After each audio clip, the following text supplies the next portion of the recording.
Good evening and welcome to the Raw Feed. I'm Gary Franchi coming to you live from just outside Chicago on this momentous Monday, April 7th, 2025. Today marks Donald Trump's historic 78th day of reclaiming the White House. And let me tell you, the global elites are in absolute panic mode. Before we dive into tonight's explosive revelations, I needed to do something right now. Take out your phone and text the stream to 5 people that you know. Right now, this is how we bypass the algorithm that's desperately trying to silence us. They don't want this information getting out, but together we can make sure that it does. We're streaming to millions worldwide right now on YouTube, Rumble, and X. If you're not following us on all 3 platforms, you are missing crucial content when the censors strike. And, of course, they will. Tonight, we're doing something special. Between each segment, we'll be featuring your voices, your reactions in real time. Your super chats and your Rumble rants will appear on screen for the world to see. That's right, your thoughts broadcast live alongside ours, because this show isn't just about us telling you what's happening. It's about all of us processing this together. And if you really want priority, super chats get read first between segments, and that's a promise. And let me tell you what we're covering tonight, and it's seismic. First, we'll reveal how Trump's economic warfare has brought the European Union to its knees. They're now offering 0 tariffs after months of arrogant resistance. The globalists are surrendering in real time. Then we'll show you exactly why global markets are in free fall and why that's exactly what needs to happen. It's not chaos, it's the take your medicine moment that's redefining global power balance. We'll hear from American ranchers, shrimpers, and factory owners who are cheering these tariffs. Yes, the real Americans. Then, Doge strikes again, exposing deep state slush funds, $721,000 nonprofit paydays, and even Pelosi's mysterious fortune. The swamp is being drained, and the creatures are not happy.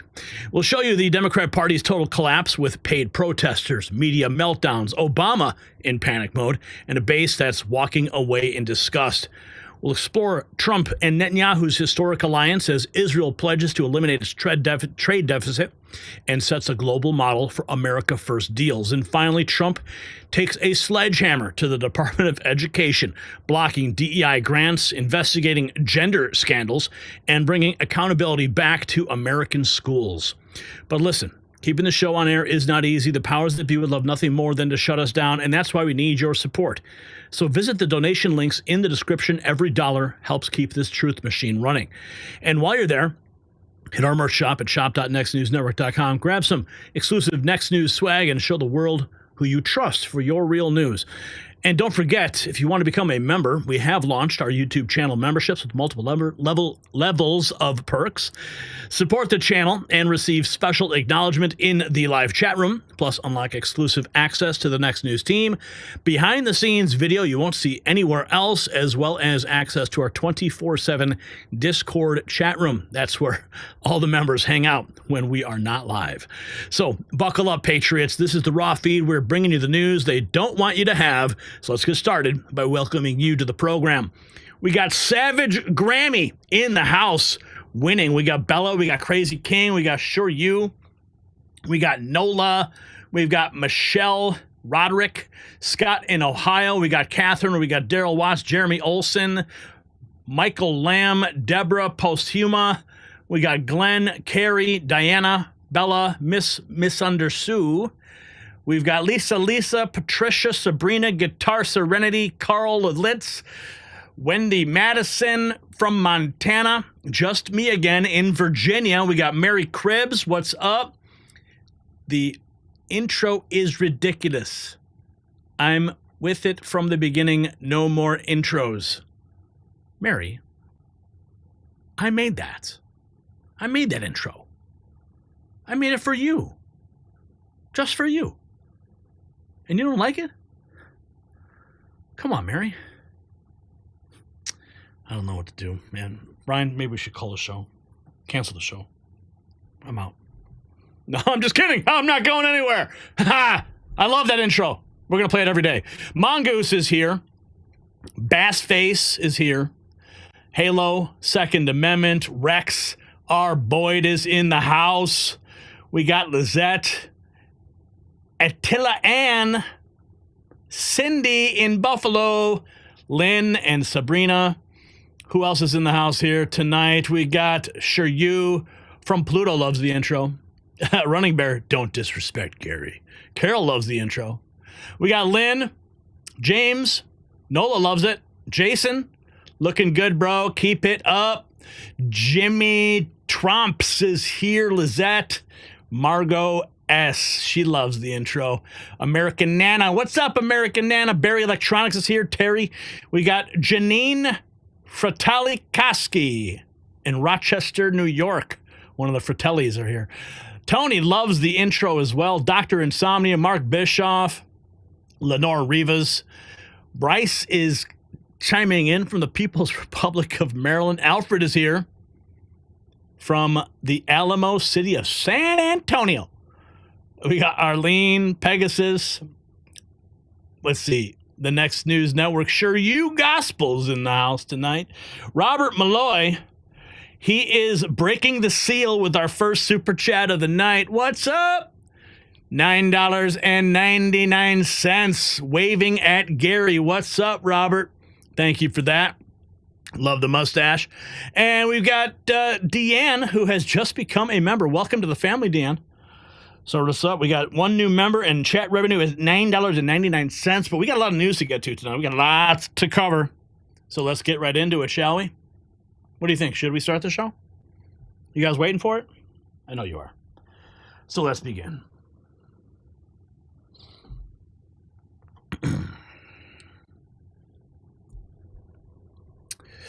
The globalists said it couldn't be done. They said tariffs would destroy America. They said Trump's trade war would backfire spectacularly. Well, folks, they were wrong again. Yes, the European Union just offered 0 for 0 tariffs across the board. You heard that right. Complete surrender. After decades of unfair trade practices, after bleeding American manufacturing dry, after laughing at our negotiations, now they're begging for mercy. Trump's economic warfare strategy isn't just working, it's reshaping the entire global order. Ursula von der Leyen, who once snickered at Trump's demands, is now ready to make a good deal. Why? Because Trump meant what he said. 50 nations now scrambling to negotiate. The Trump effect isn't just real, it's nuclear. And America is finally winning again. And as we step into 2025, one thing is clear, though. De-dollarization is accelerating. China and other BRICS nations fear President Trump, making them more determined to reduce dollar dependence and establish themselves as economic superpowers. But what is their secret weapon? Well, I'll tell you, it's gold. China resumed buying gold, but underreported their purchases. Why? Because they recognize its global value and ability to withstand economic shocks. Gold is tangible, reliable, and immune to manipulation. China and BRICS countries, they want to be prepared. They just don't want it known. But it's not just about nations. It's about you. In a shifting economic landscape, gold is your personal hedge against uncertainty. Noble Gold Investments can secure your financial future, so visit nextnewsgold.com and with a qualified account, receive 10 1-ounce silver American Eagle coins. That's nextnewsgold.com. It's linked down below, or call that number on the screen, 877-646-5347. Tell them Gary Franchi sent you from the Next News Network. All right, let's get into it, folks. The Trump effect is 100% real. The Trump team blitzed the airwaves with a message the globalists hate: reciprocal tariffs, made in America supply chains, and an economic reset that puts you first. This is how we win. Are you ready? Secretary Bessent, 20% China tariff equals 0.7% price increase over 4 years while wages went up. The fake news said it would destroy us. Wrong. Trump's economic warfare is working. Wages beat inflation and the elites are sweating. Check this out. Or, Kristen, what I like is data. And if we look at data from President Trump's first term, and there's a big study that just came out from a group of economists, mostly at MIT, that showed that a 20% tariff on China led to a 0.7% tax or price level increase over 4 years. I think that's pretty good. If we can take in 20% in tariffs and it's a 0.7% increase. And Kristen, the little publicized story this week, everyone wants to look at the stock market going down. You know what else went down? Oil prices went down almost 15% in 2 days, which impacts working Americans much more than the stock market does. Interest rates hit their low for the year, so I'm expecting the mortgage applications to pick up.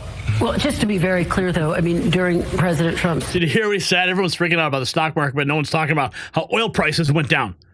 Yes, and that's going to have a more direct effect on your pocketbook. It's not going to cost as much to fill up at the pump anymore, right? Well, everyone's scrambling. Oh, my goodness, the stock market, holy cow. Well, you won't lose anything if you don't sell it. Just hold it, okay? It's going to get better. Chill. But let's talk about the oil, right? Why not? But no, fake news won't talk about it. First terms, the cost to Americans was nearly $80 billion in new taxes due to his tariffs. The prices did go up on everything from washing machines to tires. Well, no, but let's go back. The aggregate number was 0.7, so we can discern the individual things. Also, households saw real net wages go up. So if wages go up faster than prices, which is not what happened over the past 4 years, that's why the bottom 50% got eviscerated. Chris, and what I like is data. I mean, come on. The last point he makes. Number was 0.7, so we can discern the individual things. Also, households saw real net wages go up. Real net wages are going up. Don't let the fake news lie to you. He's also dropping some truth bombs. COVID showed our supply chains are not resilient. Yeah, we know that very well. Don't you remember? Taken advantage of. This has been years in the building, years in the making. This unsustainable system. Our trading partners have taken advantage of us. We can see that through the large surpluses. We can see this through the large budget deficits. And also, Chris, this is a national security problem, which we saw during COVID. We saw during COVID that optimal supply chains are not resilient. And what I could say is the only good outcome from COVID is it was a beta test for what would happen if our supply chains got broken. And President Trump... It was also a beta test for a lot of other things, right? How many people would submit to health tyranny? Yeah, we don't need to rewind that one. Has decided that we cannot be at risk like that for our crucial medicines, for semiconductors, for shipping, and we are going to move forward so the American people can know that they are going to have a more secure future. And that's what America First is all about. And speaking of America First, here is Howard Lutnick, our Commerce Secretary, giving us a warning about meds, ships, and steel. Are made overseas. You've got to realize this is a national security issue. I mean, we don't make medicine in this country anymore. We don't make ships. We don't have enough steel and aluminum to fight a battle. Right? All our semiconductors are made overseas, so every button we press when we try to start our car or even use our microwave, these are all semiconductors. They're all made elsewhere. We've got to start to protect ourselves, and we've got to stop having all the countries of the world ripping us off. We have a $1.2 trillion trade deficit, and the rest of the world has a surplus with us. They're earning our money. They're taking our money. Right. And Donald Trump has seen this, and he's going to stop it. So it is going to be a big change. Of course it's going to be a big change, but the rest of the world has been ripping us off for all these many years. Donald Trump has seen it. He's spoken about it. I understand and he's just that. not going to take it anymore, and that's his model. You've got to realize that. I understand that, but I'm the fake news, and I have to lie to the American people and just push back on anything Trump does. But that's what we do. Anyway, Howard Lutnick, again, we went from owning the world to being owned by it. Well, that's all changing now. Our enemies. The point is you need to reset the power of the United States of America and reset it against all our allies and our enemies alike. The idea that all the countries of the world can run trade surpluses with America and buy our things with us. Remember, $1.2 trillion. In 1980, we were a net investor, meaning we owned more of the rest of the world than they owned of us. Yeah, it's a different world. It's a different market. Now they own $18 trillion of us net. So that means the rest of the every year when we run a $1.2 trillion deficit, the rest of the world buys $1.2 trillion of America, and it goes up and up and up, and eventually we're not going to own America, and we are going to be owned by the rest of the world. Imagine if we had a war and we can't build a ship, we can't fly a plane, we can't build our own planes, we don't have our own semiconductors. This is what the president is here to fix for America. It's in his hands, and he wants to fix America. This is his chance to fix America, and we need him to fix it for our children and our grandchildren. Understood. Shut up. You're telling too much truth on Face the Nation. We can't allow that. Here we have Kevin Hassett exposing free trade about China joining the World Trade Organization. Be something. The fact is that if there were going to be a heavy burden on the U.S. consumer, then this trade deficit that for 30 years we've seen really since China entered the WTO would be something that would have gone down. It would have gone down over time. It would have responded to the prices. The bottom line is that China entered the WTO in 2000. In the 15 years that followed, real incomes declined about $1,200 cumulatively over that time. And so if cheap goods were the answer, if cheap goods were going to make Americans' real wages, real welfare better off, then real incomes would have gone up over that time. Instead, they went down because wages went down more than prices went down. So we got the cheap goods at the grocery store, but then we had fewer jobs. And that's why President Obama and Chuck Schumer and Nancy Pelosi and President Trump have come out saying we've got to come up with a better policy, a policy that treats our workers fairly compared to everybody else. And now President Trump, true to his word, just like he promised during the campaign, just like he put into his campaign platform, he's delivering on his word. The fact that yeah, he is delivering, isn't he? Here we now have 50 countries begging Trump to begin a negotiation. I got a report from the USTR last night that more than 50 countries have reached out to the president to begin a negotiation. But they're doing that because they understand that they bear a lot of the tariff. And so I don't think that you're going to see a big effect on the consumer in the U.S. because I do think that the reason why we have a persistent long-run trade deficit is these people have very inelastic supply. They've been dumping goods into the country in order to create jobs, say, in China. I got a report from the USTR last night. 50 nations. Here's Secretary Rollins saying it straight. Around American, this whole concept is about rebuilding an American economy around American goods, around American industry. We do already live under a tariff regime in this country, but it's the tariff regime of China, of Mexico, of Brazil, of Australia, of countries that Mexico won't take our corn, Australia won't take our beef. The country of Honduras takes more pork than the entire European Union does, American pork, I should say. So from our farming and ranching perspective, which is what I'm focused on, but happy to talk about anything, that it is time for a change, and that's what this president evoked last Wednesday. So I think we'll see in short order really positive outcome from this. We already have 50 countries that have come to the table over the last few days, over the last weeks, that are willing and desperate to talk to us. We are the economic engine of the world, and it's finally time that someone, President Trump, stood up for America. This whole and you think about it, just think about it, okay? I was talking with someone today, and I said, you know, you got Porsche and Mercedes and all these luxury brands, you know, Japanese cars. You think that they can sell that many Japanese cars in Japan, or that many Porsches and Mercedes in Europe that they can sell here in the United States? Hell no. We are the biggest freaking market in the world. The American consumer is the most powerful force in the world. So, if they want to go ahead and play hardball, they're going to get hurt because we're just not going to buy their stuff anymore. And that's why they're all making phone calls, panicked. Here's more. Reason that the European Union... This is Secretary Rollins talking with Fake Tapper. In fact, the reason that the European Union, even though they are our fourth biggest market for agricultural products, as you know, don't take as much American pork as you would like is because they have issues with hormones used in pork. I don't want to get into a whole debate over that, but it's not an issue about tariffs. But let me ask you about the computation of these tariffs, because conservative economists at the American Enterprise Institute... But wait. Hold on, Jake. No. This is really important. You can't just say that. So here's the bottom line. They are using fake science and unsubstantiated claims to not take our products. So it isn't just that they have high tariffs. Thank you for making this point. for me, by the way. I meant to make it.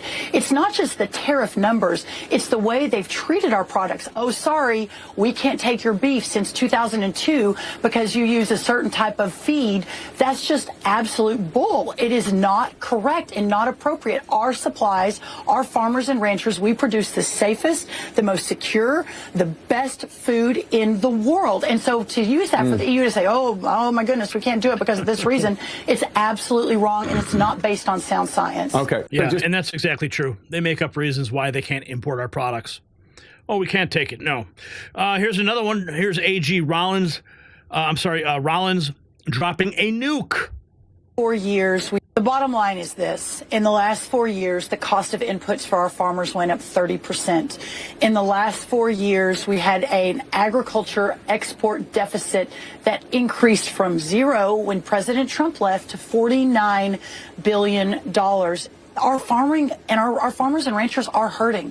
They are operating at margins of profit that are thinner than they have in a really long time due to the policies of the last 4 years. But to Senator Tillis's point, we have to be prepared that if there is longer term damage, and this president has been very focused on this, and I've been saying it pretty much ad nauseum for the last 50 days since I've been in office, is that we will make sure that we have the funds, in working with the senators and working with the appropriators, that we can do what we did last time, which I think Secretary Perdue last time spent about $25 to $28 billion to mitigate some of the fallout from the last tariffs for the short term. The long term, the tariffs worked. I mean, the research shows that we had an increase in productivity, increase in jobs, et cetera, until, frankly, the Biden administration stopped enforcing some of those, the deal once we left office in 2021. The bottom line.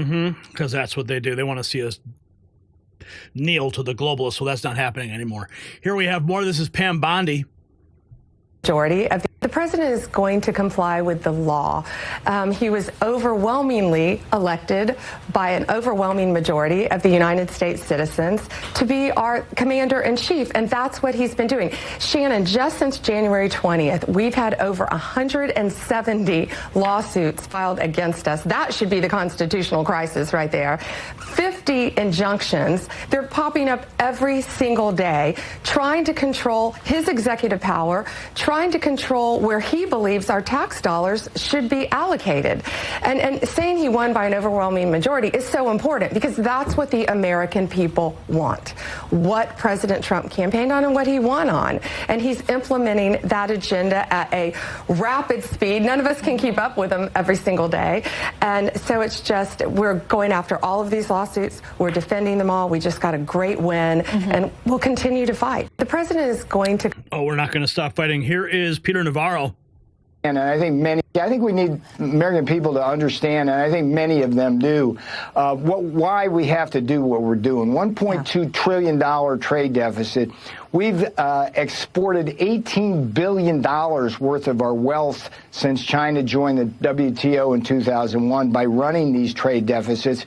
And we've given away our houses, our office buildings, our food supply, our farmland. That's got to stop. It's threatening our economic prosperity, national security. And the reality here is that institutionally, the international trade system is designed to cheat us. They have systematically higher tariffs on us, but more importantly, and far more importantly, it's the non-tariff cheating. It's the VAT taxes, it's the currency manipulation, the dumping, the export subsidies, the fake standards that keep our agricultural products out and keep our cars out of Japan. It's all these things that these foreign countries do that are designed explicitly to cheat us and are sanctioned by the World Trade Organization. So President Trump says no more, no mas, ain't happening on his watch.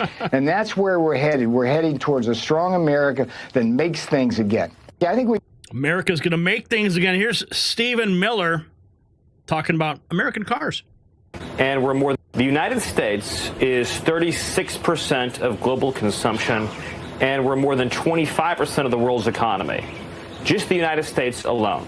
That means we get to set the rules and terms for international trade. But we've done the opposite as a country for decades now. When we hear the term globalization, what does that really mean?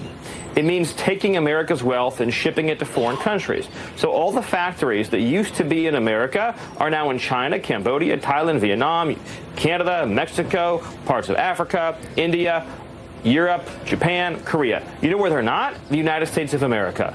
Because our leaders allowed foreign countries to rig the rules of the game, to cheat, to steal, to rob, to plunder. That has cost America trillions of dollars in wealth. These countries cannot win a trade fight with us because they're already the ones who have cheated. So in other words, they've stolen our industries. We have all the upside here in this fight because we can now make these industries come back because we have the market. We have the consumers they need. Japan cannot replace the American automobile market. Europe can't replace the American automobile market. They need us. And this is a fundamental issue of fairness and national security. Tell me, why is it that if you go to Tokyo, there's no American cars? If you go to Berlin, there's no American cars. But on our streets, we have every foreign car there is in the world. They've locked their markets to our cars. They have stolen from our workers and our people. And President Trump is saying that has to end. We need our wealth back and our jobs back. And the quality of America, the American quality of life will rise exponentially as these policies kick in and as the great onshoring and return of American wealth occurs. The United States. That's exactly what I was just saying. So Trump's trade revolution's here.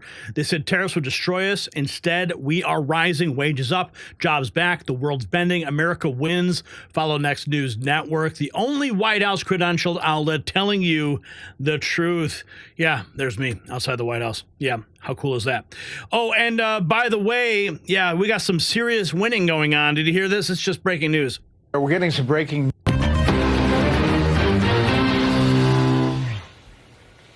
Looking live at the White House there, we're getting some breaking news at this hour coming out of the Supreme Court. The U.S. Supreme Court has handed President Trump a victory, letting him and his administration use the 1798 law that historically has been employed only in wartime to swiftly deport alleged Venezuelan gang members as part of the Republican president's hardline approach to immigration, granting that administration request to lift the Washington-based U.S. judge James Boasberg's March 15th order that had temporarily blocked the summary deportations under the Alien Enemies Act while litigation in the case continues. So the Supreme Court has weighed in. Let's start there with our panel. Let's bring in our panel, Susan Page. So another huge win. Yeah, they try to block us in the courts, but we definitely won. That Alien and Sedition Act, yeah, it's been upheld by the Supreme Court. Trump can use it, so no more activist judges going to try and block this, but there are other cases they're going to continue to try to fight. Here we have this, Stephen Cortez. Markets are incredibly volatile. There's no explaining away that reality. An unfortunate consequence of such a major economic transformation equally is true. What we've been doing isn't working. Middle-income citizens have been totally shut out of the American dream. Let's hear what Tucker is talking about. Do you think that the people who are hoping that yesterday's move will lead to a demonstrably brighter future within 4 years, is it your sincere prediction that within 4 years we'll say, actually, that kind of worked? I believe that it's going to work, and I know that what we were doing wasn't working. Yes. So I think we have to try this, and I have a high confidence ratio it's going to work. I'm not happy with what's going on in the market today, but the distribution of equities across households, the top 10% of Americans own 88% of equities, 88% of the stock market. The next 40% owns 12% of the stock market. The bottom 50 has debt. They have credit card bills, they rent their homes, they have auto loans, and we've got to give them some relief. That's the message right there. Just as a bystander, I'm like, wow, okay. Seems pretty simple to understand. Americans want relief. Here's the European Union offered 0 for 0 tariffs with the U.S. As we have successfully done, we stand ready to negotiate with the United States. Indeed, we have offered 0 for 0 tariffs for industrial goods, as we have successfully done with many other trading partners. because Europe is always ready for a good deal, so we keep it on the table. But we are also prepared to respond through countermeasures and defend our interests. We stand ready to negotiate with the United States. Good luck with that, honey. Just keep bending the knee. Meanwhile, the Los Angeles Dodgers pitcher Clayton Kershaw presents President Trump with a 47 jersey. Mr. President, we have a gift for you. Earlier today at the White House. Mr. President, we have a gift for you as well. Oh, I like that. Wow. Ooh, I like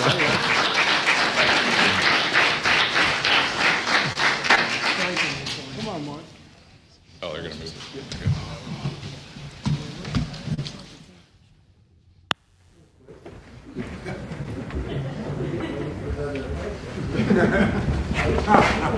Right here first, sir.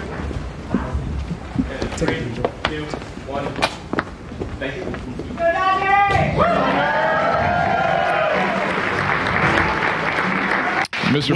Winning, and more winning. Surrounded by winners.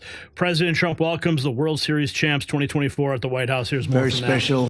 And I'm thrilled to welcome to the White House and very special people, actually, very talented people, the 2024 World Series champion, the Los Angeles Dodgers.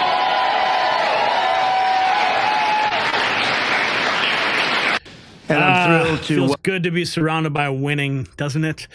So the EU surrender is not isolated. Taiwan, India, Israel, Vietnam, Cambodia, all dropping tariffs, all recognizing that Trump's America isn't the pushover it was under previous administrations. What we're witnessing is American leadership reasserting itself on the world stage, not through endless wars or global climate schemes, but through economic leverage that puts American workers first. When Kevin Hassett said over 50 countries are begging Trump for trade talks, he wasn't exaggerating. The days of dumping cheap products into our markets while blocking our exports are over, period. The trade deficit that ballooned to $1.9 trillion is finally being addressed, and make no mistake, this is only the beginning. So here's the question for you. If Trump fixed global trade in just 78 days, what could America achieve with 4 full years? Drop a comment below. And head to shop.nextnewsnetwork.com for our exclusive America Wins collection. It is linked down below. Yeah, baby. Are you tired of winning? I'm not tired of winning. Speaking of winning, Wounds Are Us dropped $10. He says, I come for the news, not for reading the chats. Well, thank you for that $10. We appreciate that. Tony dropping $2. I'm not tired of winning. Jacob W. becoming a member. Welcome to the family, Jacob. Make sure you hit our behind the scenes footage and check out the Discord. Also, Ronnie Lee dropping $10. Wife and I love you. Thanks, Gary. Well, thank you, Ronnie, Lee, and your wife. We appreciate you. All right, let's get to our next topic, because the tariffs are really dominating the news cycle right now. And that's totally cool with me. Where is it? T2. What is this here? Okay. All right. Let's roll.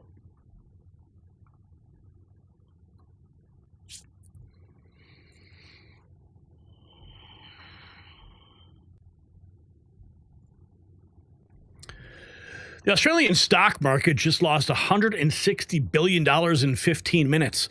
The global financial system is shuddering. Wall Street is freaking out. And when a reporter asked President Trump if the market pain was too severe, his response cut right through the noise like a scalpel. Your question is so stupid. That's what he said. He says, sometimes you have to take medicine to fix something. That's exactly what's happening. A necessary correction after decades of exploitation. And Bill O'Reilly wasn't mincing words. Quote, the data is on Trump's side. We've been getting hosed since World War II. When you've been bleeding for decades, stopping the hemorrhaging isn't comfortable, but it's necessary. This isn't a crisis, it's a realignment. And for the first time since the post-war order was established, America holds all of the cards. And while markets fluctuate, your health shouldn't. Just as Trump's rebalancing global trade, it's time to rebalance your body's collagen levels. As we face economic medicine, you can take preemptive steps for your skin. This multi-collagen formula is transforming people just like the tariffs are transforming markets quickly and effectively. While foreign markets adjust to new economic realities, your skin won't have to adjust to aging. This hydrolyzed formula absorbs faster than standard collagen, just like Trump's tariffs are getting faster results than decades of weak negotiations. Visit healthwithgary.com for 51% off during the Economic Reset special. It's linked below. Now, I thought this was a very interesting take. Jack Posobiec. All this was clearly explained. Here's a post. This is back from October 10th of 2024. Trump said, when foreign leaders and CEOs call me, this is what he's doing. Listen, just listen.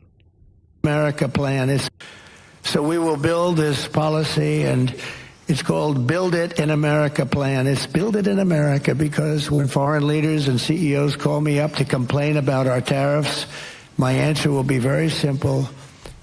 Build it in America. You don't have any tariffs. Build it right here in Detroit. You don't have any tariffs. Build it in Dearborn or Lansing or Grand Rapids or Flint. So, see, he told everybody what was going to happen. So this should not be a shock to anybody. Here's Caroline Levitt exposing the fake news and how they're going to spin Trump's tariffs. The reality is these tariffs will bring thousands of companies back to America. Listen to this. But the media don't buy into the media's lies and the fear that they're going to try to instill in you after this announcement, because we know that's exactly what the media will try to do.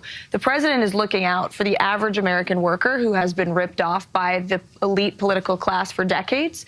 And so what does this tariff policy look like? As Jameson so brilliantly said, it's the golden rule for the golden age of America.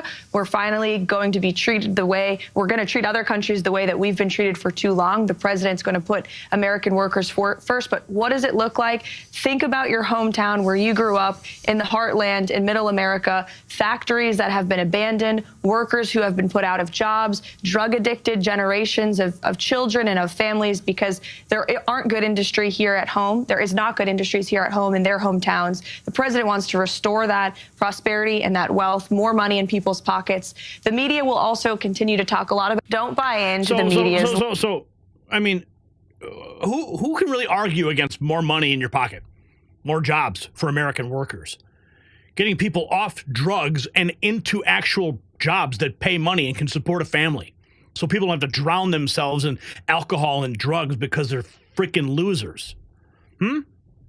Here we have this. This is Gordon Chang.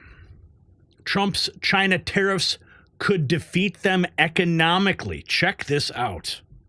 Data, they're stealing Reagan. That is, all right, I'll defeat China. I'll defeat them economically, and I'll do it because they deserve it. Caribbean, that is, their tariffs are crazy. They're stealing our businesses. They're stealing our data. They're stealing our information. Now take this. What do you think of that? I think that Trump could very well go down in history as the Ronald Reagan of our century. And the reason is China right now, because Xi Jinping has turned his back on consumption as the basis of the Chinese economy, his only way out is to export more. Nobody can replace the U.S. market, the world's largest, and certainly not in the short or intermediate term. And Donald Trump's tariffs, when we're talking 65%, that basically closes off most of the Chinese, most of the American market to Chinese goods, which means that Xi Jinping now has no answers at all, and his economy could very well fail because of what President Trump is doing. And what President Trump is doing is absolutely justified. 100%. Good, China. Suck it, China. Here we have Bill O'Reilly.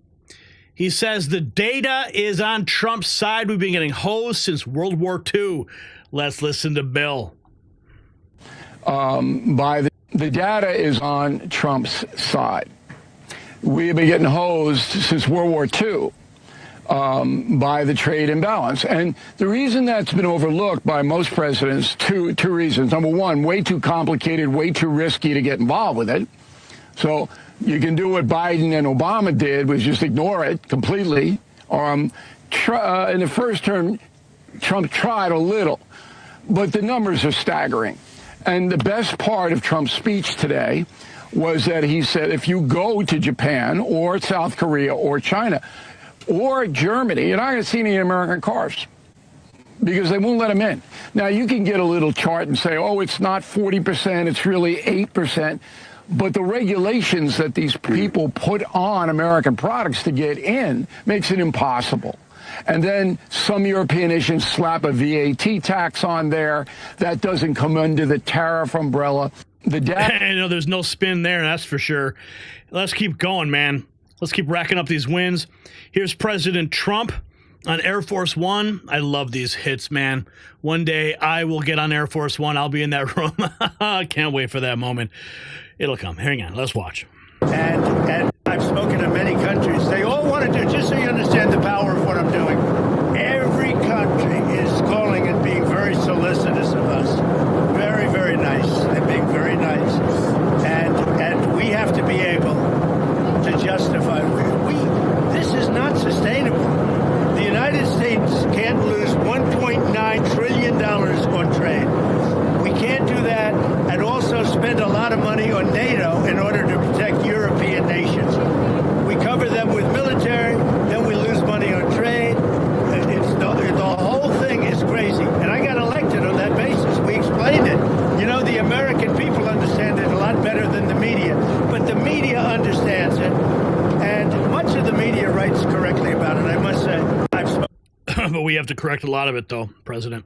Here's more from President Trump on Air Force One. A reporter asks, is there pain in the market at some point you're unwilling to tolerate? Listen, this too will pass. This too will pass.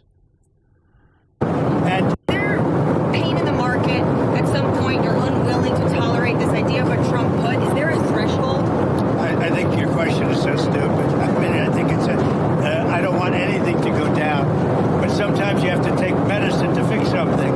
And we have such a horrible, we have been treated so badly by other countries because we had stupid leadership that allowed this to happen. They took our businesses, they took our money, they took our jobs, they moved it to Mexico, they moved it to Canada, they moved a lot of it to China, and it's not sustainable. We're not going to do it. Now we have hundreds of billions of dollars is pouring into our country on a monthly basis. It's pouring. It's already started because they put tariffs on. And eventually it's going to straighten out and our country will be solid and strong again. Let's go, baby. Our country will be solid and strong. Just take your medicine, okay? Here's more from President Trump on Air Force One about solving the deficit problem. European Union. But I do want to solve the deficit problem that we have with China, with the European Union and other nations. And they're going to have to do that. And if they want to talk about that, I'm open to talking. But otherwise, why would I want to talk? And as you know, because of the tariffs, we have $7 trillion already committed to be invested in the United States, building auto plants, building chip companies, and all sorts of companies are coming into our country at levels that we've never seen before. Biden had nothing coming in. This was a dead country with Biden. He didn't know what he was doing, and that's now been proven at least. That's been proven. Joe Biden, sleep at the wheel. Here's more. President Trump on wars. I don't think inflation is going to be a big deal because if you look at me, I took in hundreds of billions of dollars. This is not new to me. I took in during my 4 years hundreds of billions of dollars from China. And we also took in He's like, this isn't new to me. This is what I do. a lot of money from other countries, but in particular China, because it was just getting started. And we had no inflation. Who had inflation was Biden. Biden had the worst inflation in the history of our country. I had no inflation. We had a perfect country. We had no wars. I ended them all. I defeated ISIS. Everything was good. And then when this numbskull got in, as they really call themselves now, numbskulls, but when he got in, bad things happened to our country, including our open border. And now we're doing very well with, we have the best numbers on the border that we've ever had. I don't think. The numbers just keep coming, baby. The wins keep racking up. Here is Kevin O'Leary talking about the Eurozone being on its knees, ready to deal. Let's go, baby. This is so funny. This is so funny. Okay, what I like about these clips from Kevin O'Leary is that he records himself like calling into these shows. And sometimes he's sitting down in front of that big TV. This time, I've never seen him do this. He's actually recording himself talking on the phone. Anyway, you get the point. It's like a behind-the-scenes shot of him doing a hit. Here, let's watch it. Factories in the U.S. Kevin, your analysis of what's going on, please. I think this is a really huge opportunity for Trump to find an off-ramp here in the administration, because it's not Vietnam. That's not big enough. But EU has a huge aspect that is so important, and that's on automotive. Because if you think about how restricted it's been in Germany alone, or in Switzerland or France, about getting U.S. cars into those markets, they've been so punitively oppressed with tariffs, and they're willing to wipe those out. So what you get to say is, look, in the interim, while we're building our own factories in the U.S. on whatever it is you want to look at, I'm going to show you how it's done with Euro. And the Eurozone has been brought to its knees. It's willing to go 0-0 and open its markets up. And that's the key, Stuart. Yep. The idea that you would open up the markets and set the path for every other negotiation of the other 59 countries, whether it's Penguin Islands or whatever, it doesn't matter. This is the opportunity. This is the moment. And if Navarro sees it that way and advises Trump, and whether Lutnick sees it, but that's what the market's holding on to right now. The volatilities remain extreme. But this Eurozone deal is the beginning of a beautiful outcome, if you want to put it that way. And then you get to say to everybody, look, it was a lot of volatility, but I got us there. That's where I think the opportunity lies. Kevin, your analysis of what's going on. So let's break this down. All those markets, 0-0 tariffs, all those markets are now going to be opened up to American products. Whether it's cars, whether it's food, whether it's alcohol, whether it's toys, whatever it is. And the demand from those countries is going to fuel the manufacturing base in this country. So while it might hurt a little bit, there might be some market volatility. Remember, we're just pulling the Band-Aid off real quick. It's going to be a sharp pain, but it's going to be healed underneath. And it's going to be beautiful. Whew, yeah, baby. Let's keep going, man. Let's keep going. Here we have more from Kevin O'Leary. Listen, this is Chicago One. Ray writes, listen to smart people whenever you need an explanation on how tariffs will work. Here, Kevin O'Leary explains it's so easy, even a liberal can understand. 3%. Here's what's going to happen. I'm going to just give it to you in English. Every single tariff schedule, they started in the Second World War, that far back, on every product in every country has never been looked at this way. So India, Ireland, England, Canada, Mexico. If you charge 243%, which is what they charge Vermont butter when it goes into Quebec, they're going to put a reciprocal tax on it April 2nd. Even Steven. So butter coming in from Quebec is going to be taxed at 243% into Vermont. And then what happens, both sides look at each other and say, this is pretty dumb. Why are we doing this to each other? And they say, how about no tariffs? Yes. That's why this works, because you got to squeeze. Yeah. April 2nd is going to be a big day. We're going to roll out the reciprocal tariffs. But what I can tell you, and I would encourage your viewers and the public and the media to follow, going into April 2nd, and already now we've seen some of our most imbalanced trading partners come forward and want to drop their tariffs. So by President Trump pushing forward with a tariff plan, reciprocal tariffs, if you drop yours, we'll drop ours. We are already seeing some of the worst offenders come down. April 2nd is an important day, but I would also tell everyone to look what happens from April 2nd to, say, June 30th as the other countries come down too. And President Trump's created a win-win situation here. Either the tariff barriers come down, the U.S. can export more, trade is fairer. It's always been free, but not fair. And then we, or if they don't do it, we'll take in substantial revenues. So, I mean, did you guys get what's going on here? Are you tracking this? I mean, this is a big freaking deal. Here's the press secretary reporting that POTUS is considering a 90-day pause on tariffs. That's fake news, by the way. Yeah. On this idea, where I spoke to Caroline Leavitt, the White House press secretary, on the phone just a short time ago, and she tells me it is quote unquote fake news that the White House is considering a 90-day pause. So the White House pouring cold water on this idea, wherever it came from, that they are considering a 90-day pause on tariffs, saying that the president is committed to his tariff regime, and any reports that he's considering a 90-day pause are quote fake news. That from the White House press secretary on the record just a short time ago to me on the cell phone here as we try to sort through where this came from and why it is that the market became convinced that might be a possibility. The White House saying it is not a possibility, Carl. Yep, squashing some fake news there. Stuff gets circulated. And of course, we have this report from the European Union. Successfully done with we stand ready to negotiate with the United States. Indeed, we have offered 0 for 0 tariffs for industrial goods, as we have successfully done with many other trading partners. Yeah, thanks for that. And here we have this from Rapid Response 47. Wrong. Not only did Director Hassett not say this in the clip below, POTUS has been clear it has to change, but especially with China.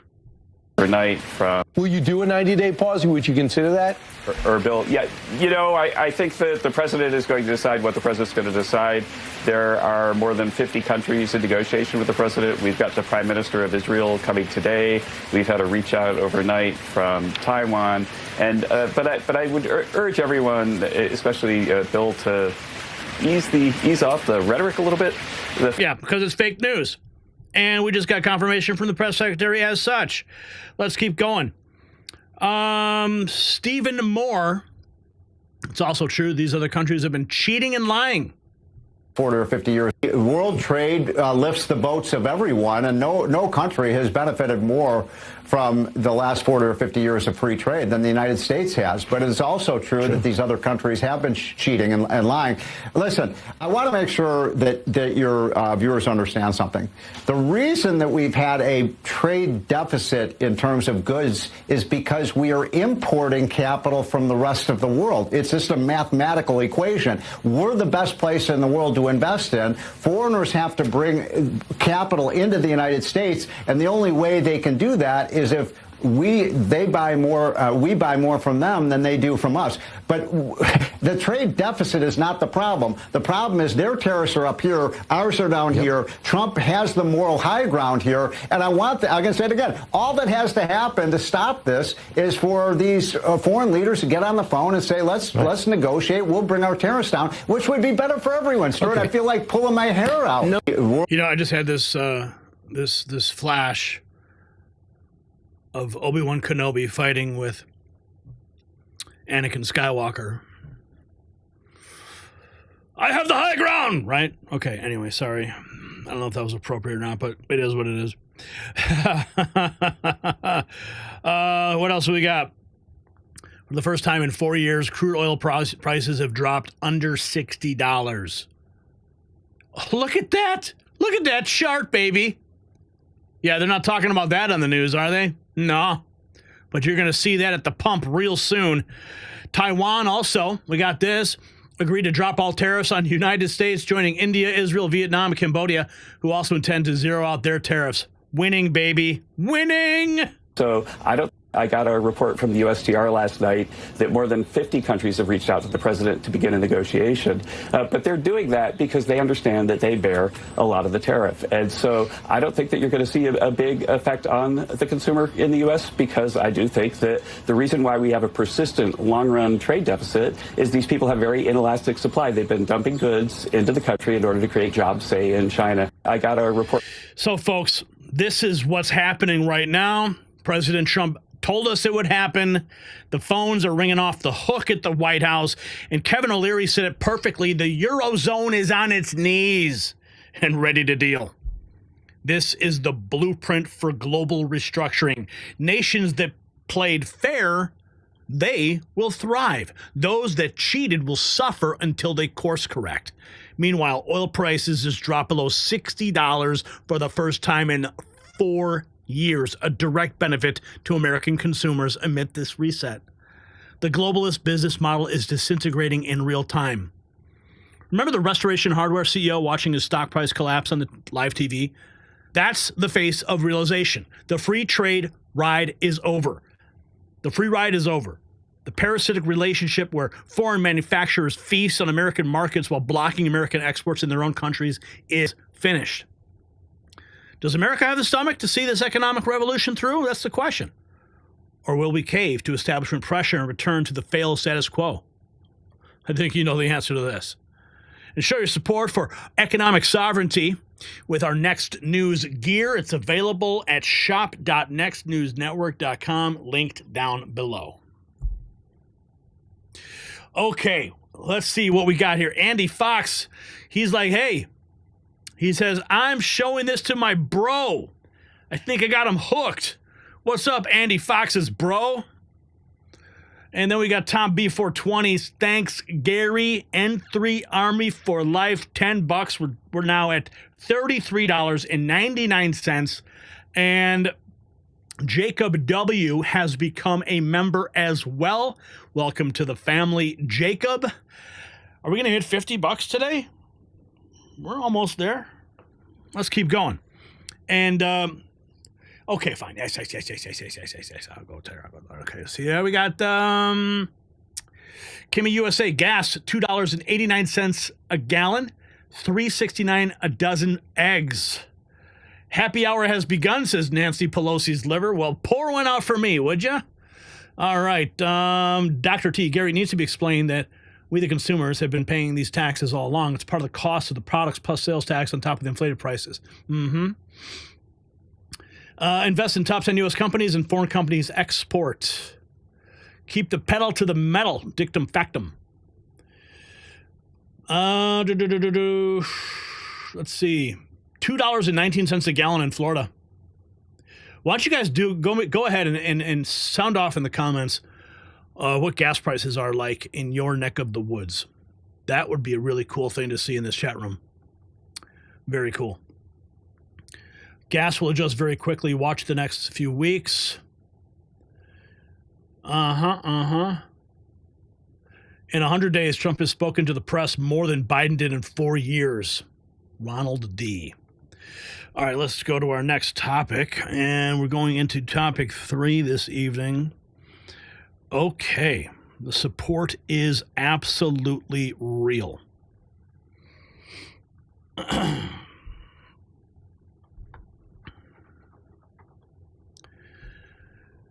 Now, the media wants you to believe American businesses are panicking over tariffs. Newsflash, they're not. They're celebrating. Connecticut wire manufacturers report being inundated with customers looking to buy wire again, now that Chinese dumping has halted.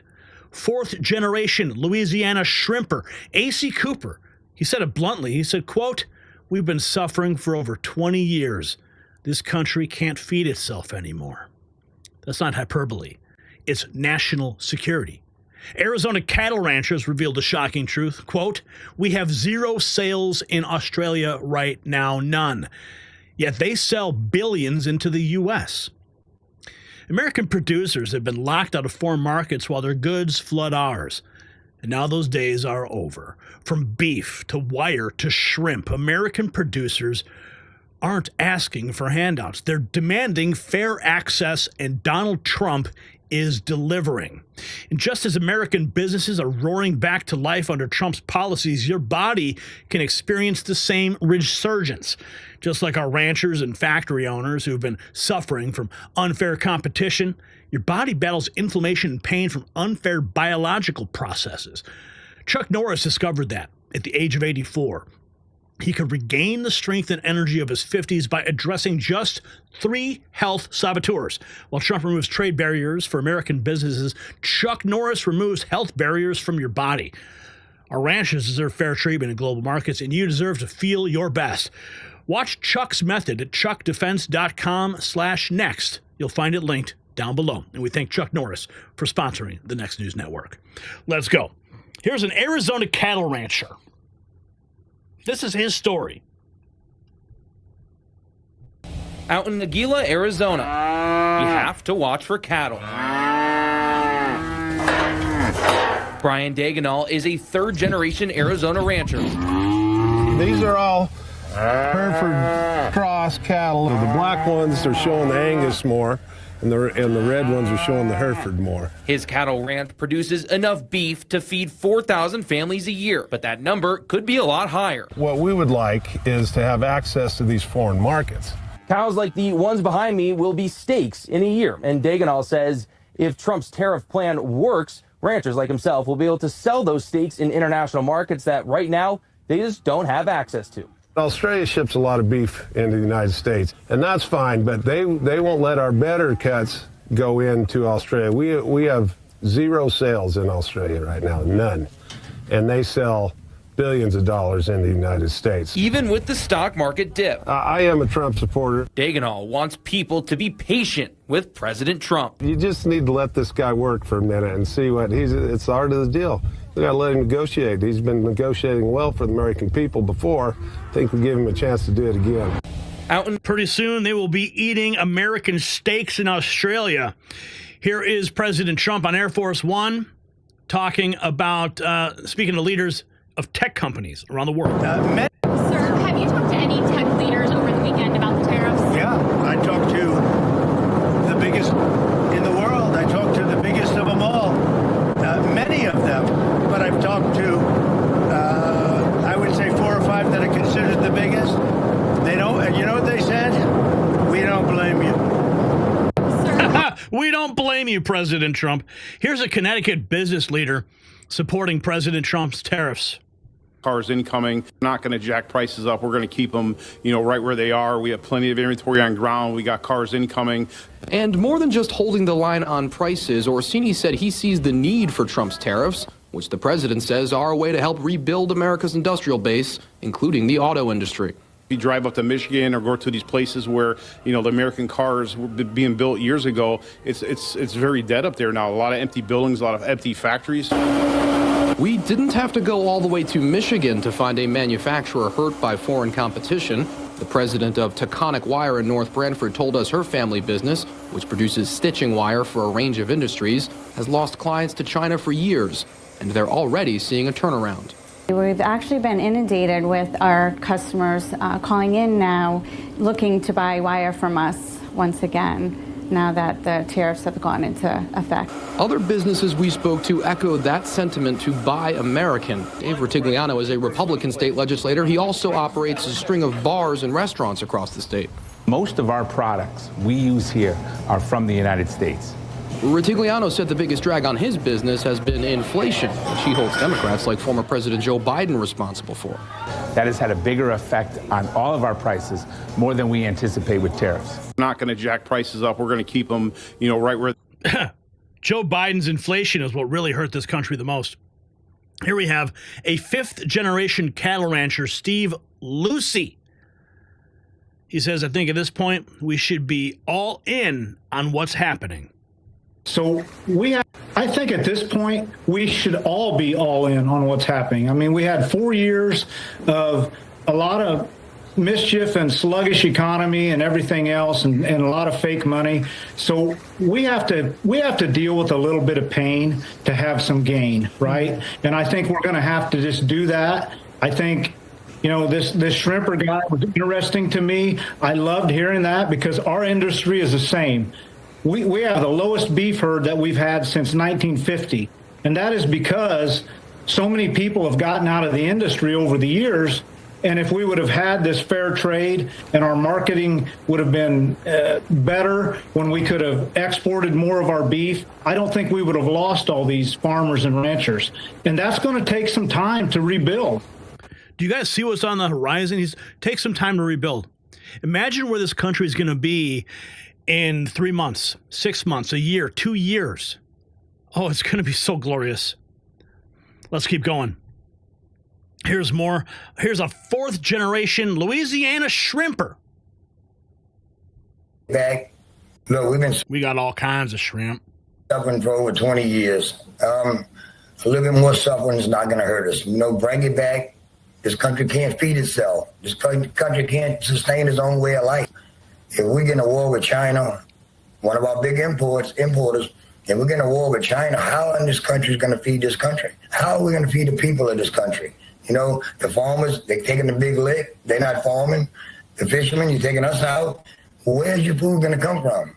It has to come within this country, and that way you're safe. If you get in a war, and the way today is, you never know what's going to happen. So you need to sustain your own way of life here in this country. It's a national security issue. It is. He's making a great point. If we're importing, we're dependent upon all these other nations. It's time to rebuild American industry, and that's what Donald Trump's doing with these reciprocal tariffs. Here is an Illinois cattle rancher praising President Trump's tariffs as well.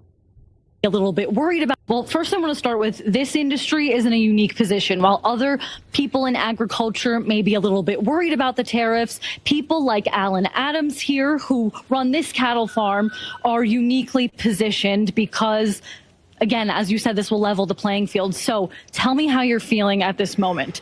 Well, we've struggled with tariffs my whole adult life in the cattle business. And so we were happy to hear the president last week mention that beef was one of the things that he wanted to have tariffs lowered. And so some of the European countries and Australia have been difficult for us to sell beef in. And so they get to sell beef into our country, and we're happy to have them compete against us. But we'd like the same chance to sell the great taste of American beef to them. Yeah, baby. Where's the beef? Here's more from the Tim Sheehy talking about our agriculture sector getting decimated. Our shrimp long-term, making life affordable for working class families again, making sure the blue-collar jobs that are manufacturing, that bring industry back. I mean, look at our egg sector, for example. Our egg sector gets decimated by other countries tariffing our beef imports, our shrimp, our catfish. I mean, you have Asian nations dumping millions of pounds of shrimp, catfish, shellfish. Australia dumps beef into our market. They tariff us at up to 50% of our exported ag products and then dump mass-produced ag products into our market, severely harming our farmers and our ranchers. So it's about time we have a level playing field for our business. For businesses for a generation now, we've let the rest of the world take advantage of that. That has inflationary impacts as well. No more taking advantage of the United States. Donald Trump is on the case. So what we're witnessing isn't just economic theory. It is the revival of America's productive heartland. Fifth-generation cattle rancher Steve Lucy put it perfectly. We have the lowest beef herd since 1950 because people left the industry. If we could have exported more, that wouldn't have happened. This is the real-world impact of globalist betrayal. American producers being systematically destroyed while foreign goods flood in. Now, the architects of this system, the economic experts who promise prosperity through globalization, they've got blood on their hands. They sacrificed American livelihoods on the altar of cheap consumer goods and corporate profits. Now, just 78 days of Trump's second term, the tide is finally turning. American businesses are fighting back and they're winning. So here's the question for you guys. If American producers are cheering these tariffs, why is the media only going after Wall Street executives who oppose them? Support American producers by shopping at shop.nextnewsnetwork.com. Grab a Next News hat or a shirt and show the world you stand with the real news. All right. I think I saw. Let's see where you guys are at with this. Oh, Vanessa, what's up? Thank you. $5. Yeah, let's go. Thank you, Vanessa Williams. Australian beef is the cleanest in the world. Trump has 0 F's to give. Ain't that the truth? He doesn't. Why? Right? Bison, liver, heart, and beef is the best. No, not gonna do that. No. Liver and heart? No, thanks, dude. No, I'm not going to do that. A country boy can survive. I like it. No more giving money to countries who try to kill us, Maggie. That's right. The Biden administration invents bird flu to decimate the chicken farmers. Let's see. CNN chick has a turd twisted. Queen Bee's Archive. No, you didn't miss it at all. We're still here. Let's see. I want to see if you guys... Okay, $2.91 a gallon in Puerto Rico. Average price per gallon at the petrol pumps is $4, 4 pounds sterling. How do you say it in the... in English? In British? Now I'm going to sing a couple of choruses in British. The average price per gallon of petrol, 4 pounds sterling and 9 cents. Is that, I don't know. I'm a Yankee boy, so, I mean, we won the war, so I can say dollars. Gulf of America is full of delicious shrimp. I'm so proud of President Trump. So am I, Candy. Doge checks for all the farmers and ranchers. Let's go. Hey, Vanessa. What's up? Smoochie. Damn it. Got a phone call. Now I'm in the past. Vicky, that's the life. Okay, we're Bubba Gump. Bubba Gump. $2.67 a gallon in Lafayette, Louisiana. Come on, where we got some more? Who's got some more gas prices we can call shout out here? Did you guys see me at on the Gulf of America last week? How cool was that, right? Bubba Gump. Try that hat, Gary. I actually have that hat. I used to wear it all the time. It was so worn out. Looking, any more? Do we got any more gas prices to report? Mary Ellen, York, Central Arkansas, $2.65 to $2.99. Let's see. Any more? Okay. $2.59 a gallon regular, $2.44 in New Hampshire, $3.65 in Peoria, Arizona. Jody says $2.69 a gallon. $4.59 at Costco in California, $3.29 in South Dakota, $3.50 for diesel in Bozeman, $4.59 in California. Well, that's because you got a lunatic for our governor there. $2.44 in New Hampshire, $2.59 a gallon regular, says Gina.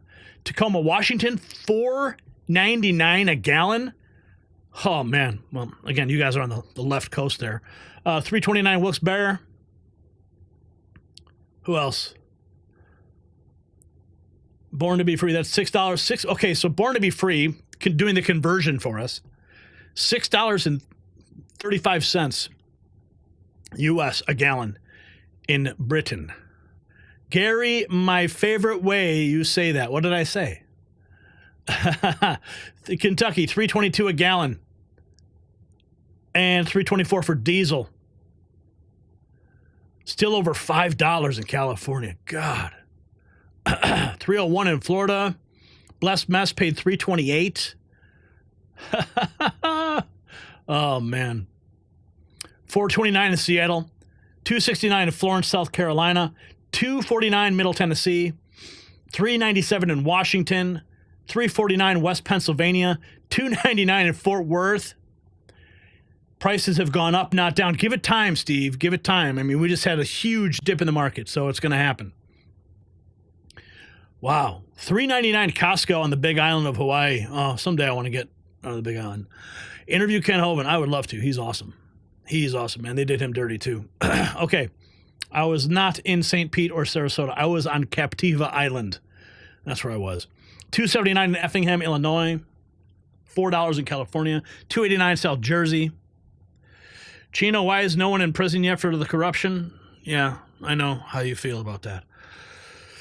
Okay, let's see where we're at. Now we're going to, that was our, let's go to the Doge. What are the Doge boys up to? Yeah, we got some Doge action. What? Are you serious? Okay, here we go.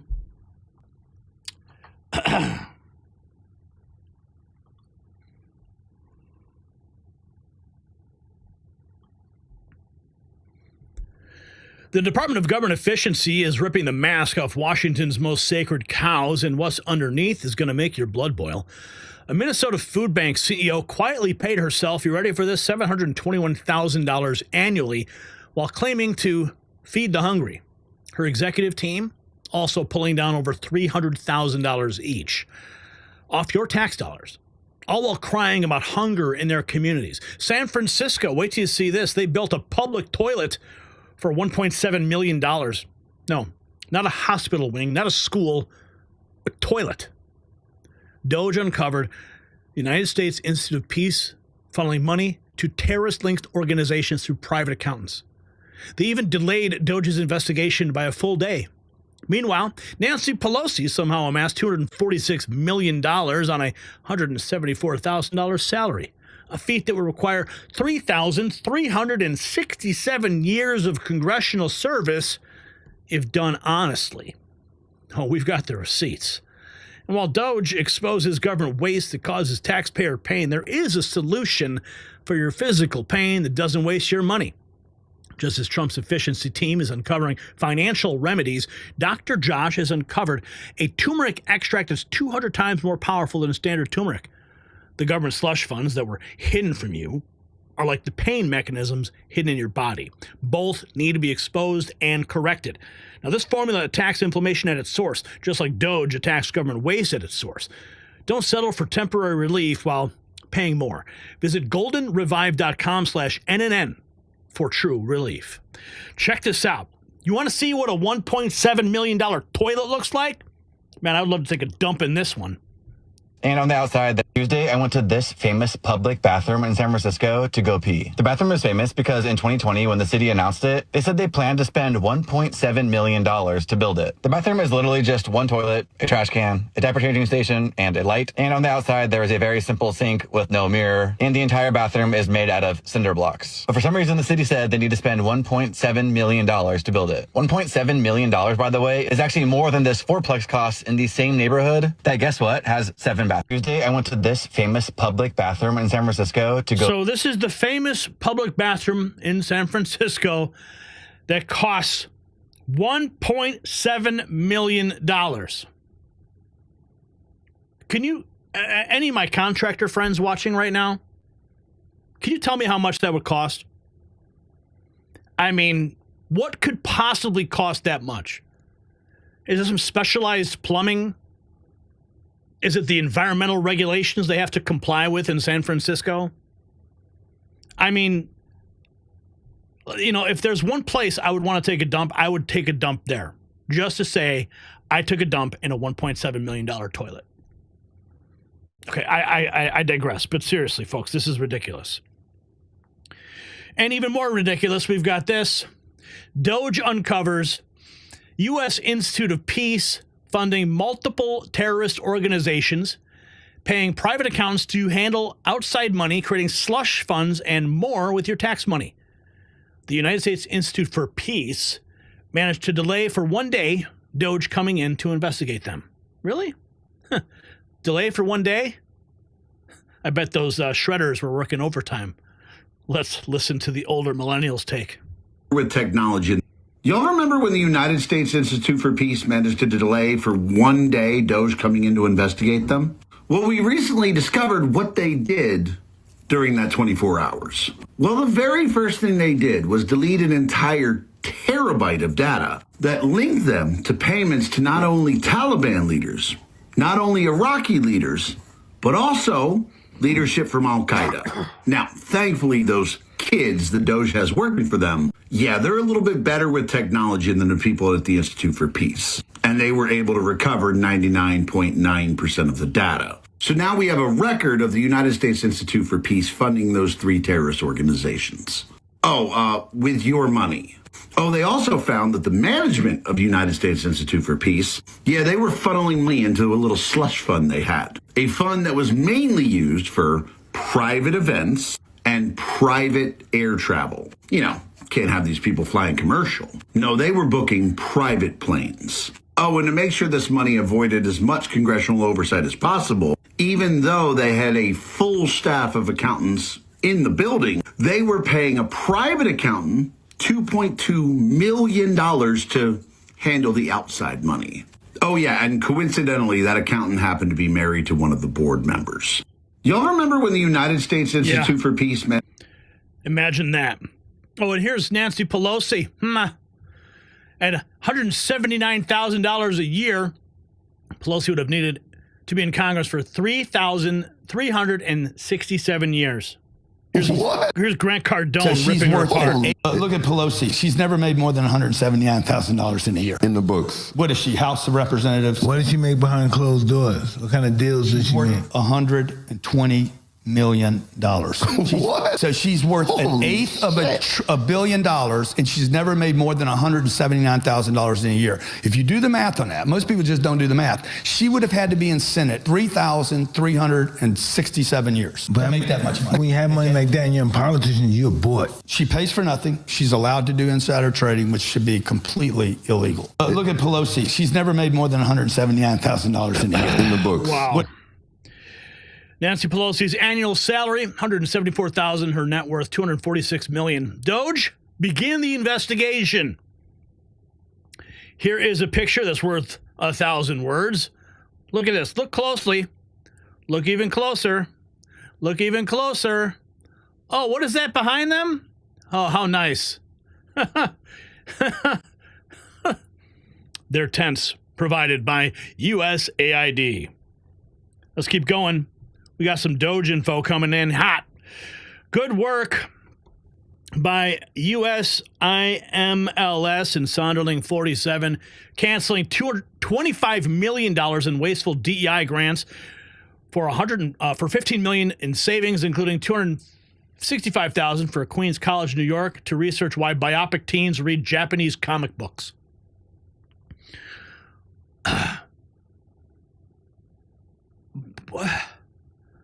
Biopic teens. Why? Why do they read Japanese comic books? Why are we going to research? Why are we researching that? Why are we spending money to research that?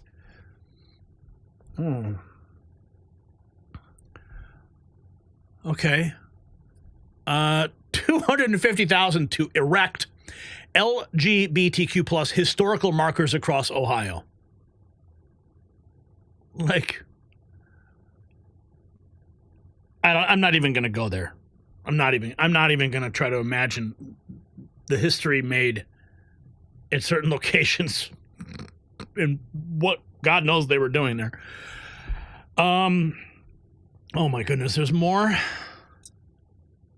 $140,000 for the University of South Carolina to create safe spaces for LGBTQIA plus individuals in libraries. $400K for the University of Tennessee to study LGBTQ plus library users' metadata.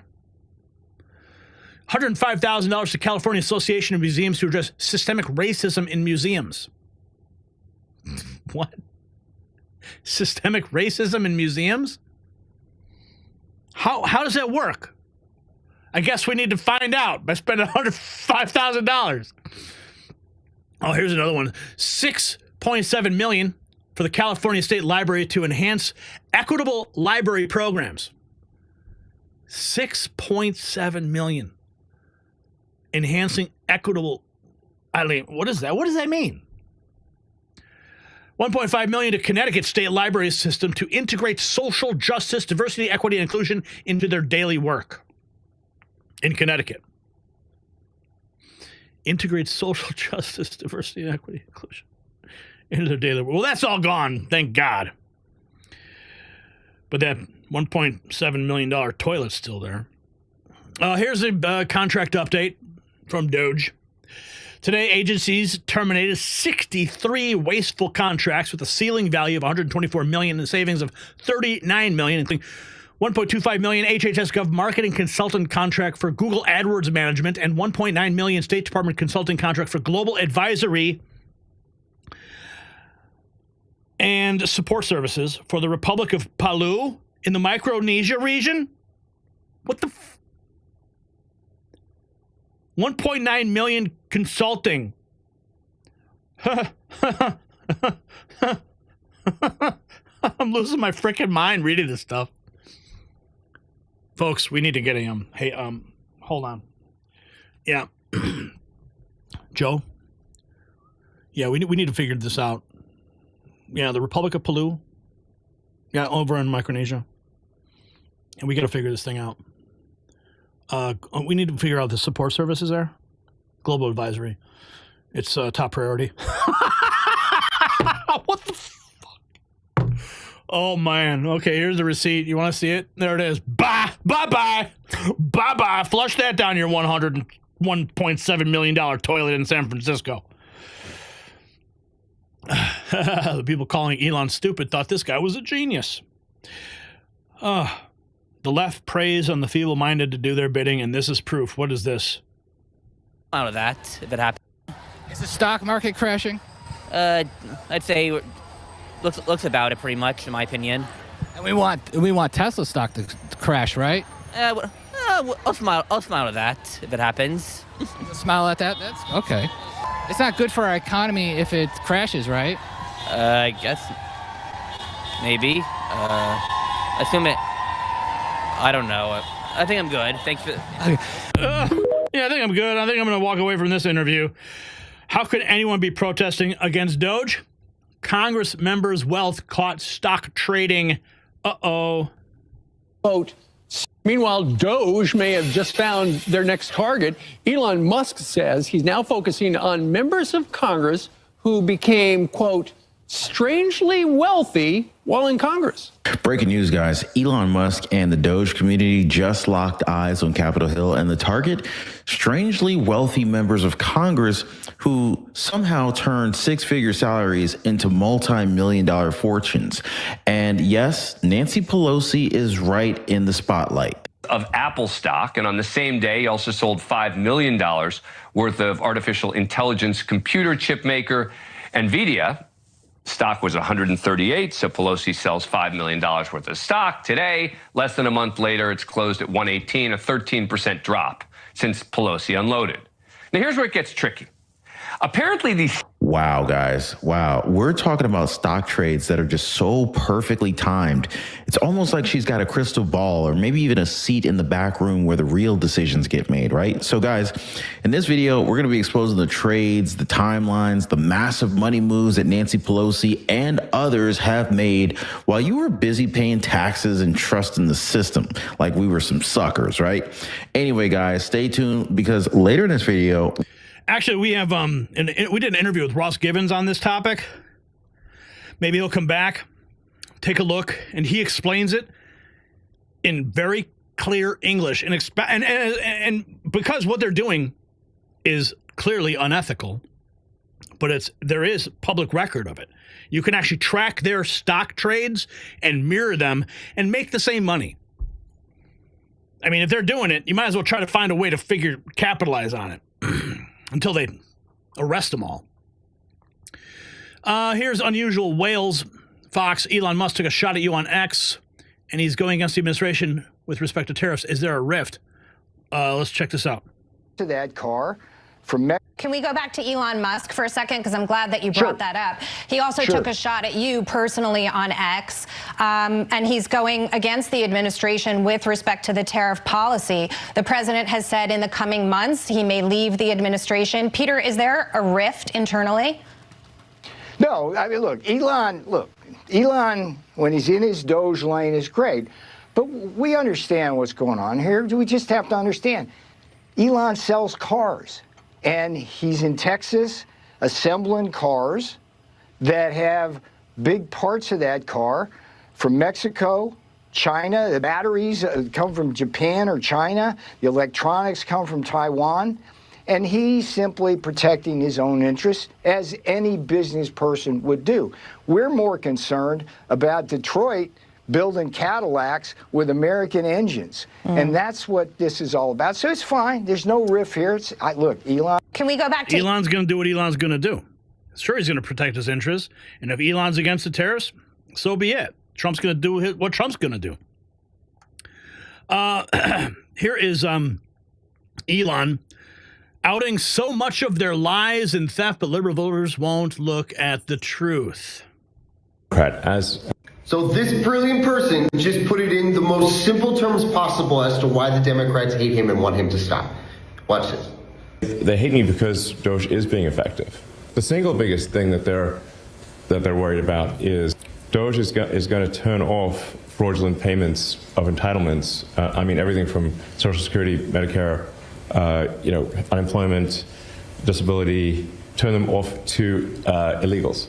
By using entitlements fraud, the Democrats have been able to attract and retain vast numbers of illegal immigrants.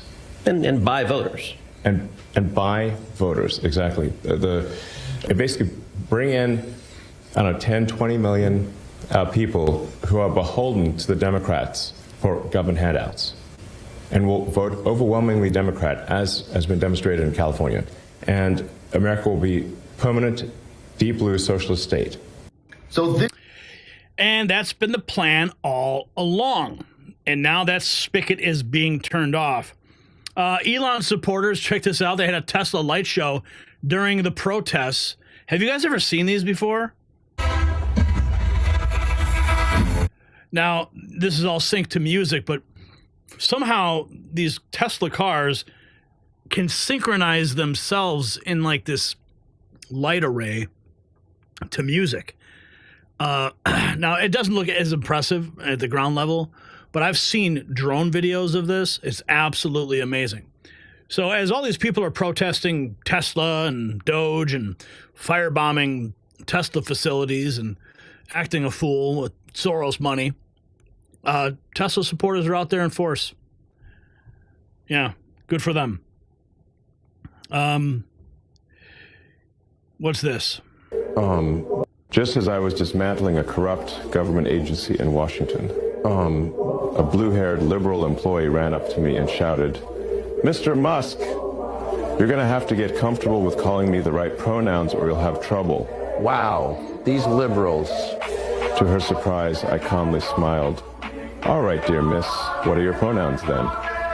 She said, "They, them." I quickly responded, "Okay, you're both fired." Yeah, baby. Let's go. What else have we got here? Minnesota Food Bank, NGO. CEO paying herself $721,000 a year. Unbelievable.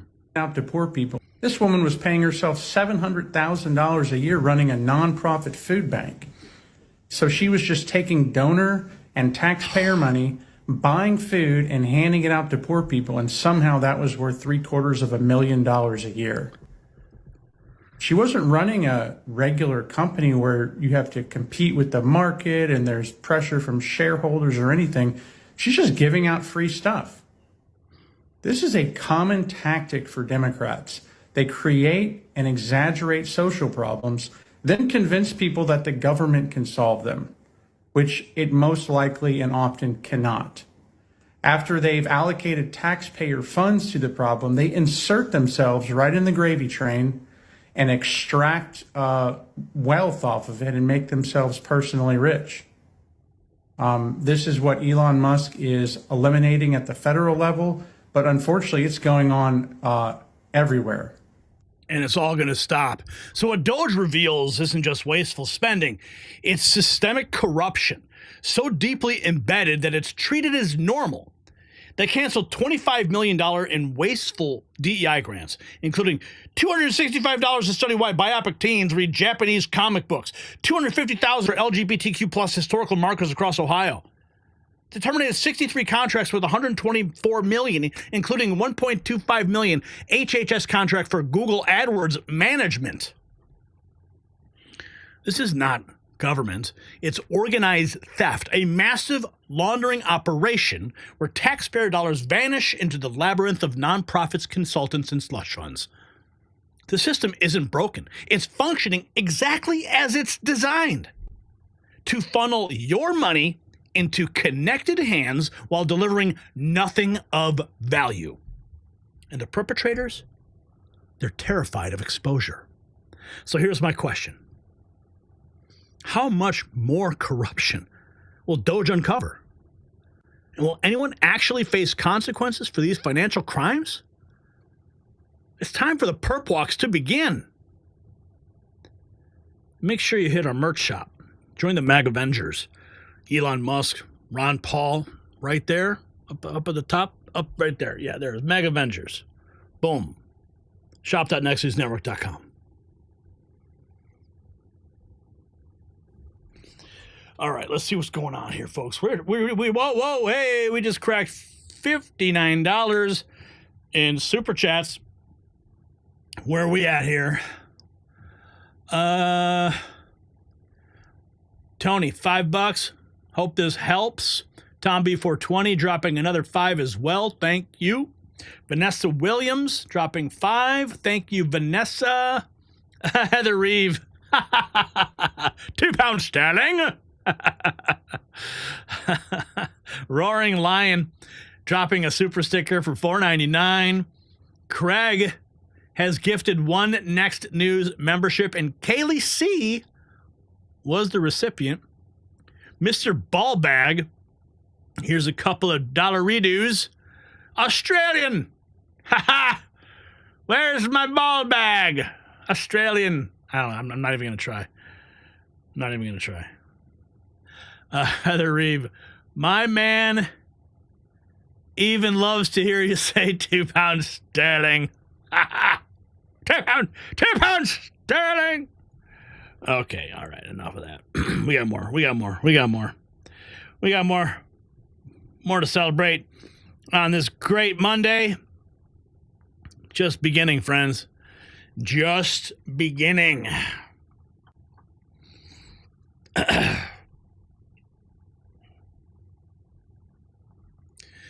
The Democrat Party's in full meltdown mode, and it's not just political, it's existential. Their carefully constructed facade is crumbling in real time. A woman at a recent hands-off protest admitted that she was paid $25 an hour to show up with specific instructions. No red clothing, no MAGA gear, must carry a sign.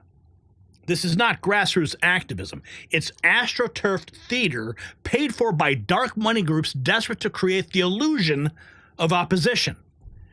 Minnesota Governor Tim Walz, when confronted by Jake Tapper about running Biden despite his obvious mental decline, deflected. We may have made a mistake, but let me tell you about Trump. That's not leadership. That's a party without answers. Mark Cuban admitted he backed Kamala Harris solely because she wasn't Trump, knowing that she was a terrible candidate, but lying to Americans anyway. Yeah. So as Democrats struggle with declining energy and fading relevance, Chuck Norris shows what true vitality looks like at age 84. While paid protesters need $25 an hour to fake enthusiasm, Chuck's natural energy allows him to keep kicking, working out, and staying active without artificial stimulants. Democrat leaders might be walking away from their base in disgust, but Chuck's wife feels 10 years younger and enjoys real, not manufactured vigor. The left's collapse stems from ignoring 3 critical failures, the same 3 things Chuck discovered sabotage our bodies as we age. Discover his method at chuckdefense.com/next. Before the video disappears. It's linked below. Okay, just how bad is it? How bad is it? I'm going to show you just how bad it is. How uninformed these people are. Riley Gaines. Why do you think that Riley Gaines is transphobic? Well, I don't really understand the question. What has she done that makes you think that? Isn't she advocating against trans people in sports? How does that make you transphobic?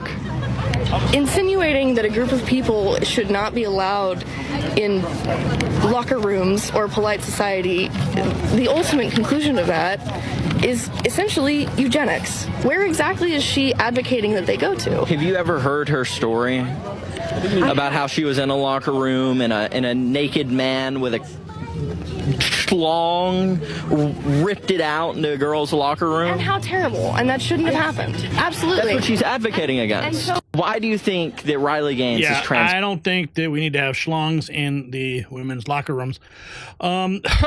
Here's Jake Tapper talking with Tim Walz.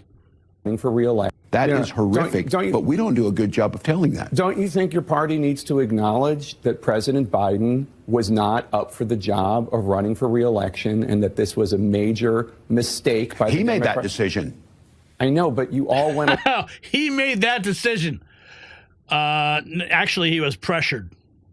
He was pressured to make that decision.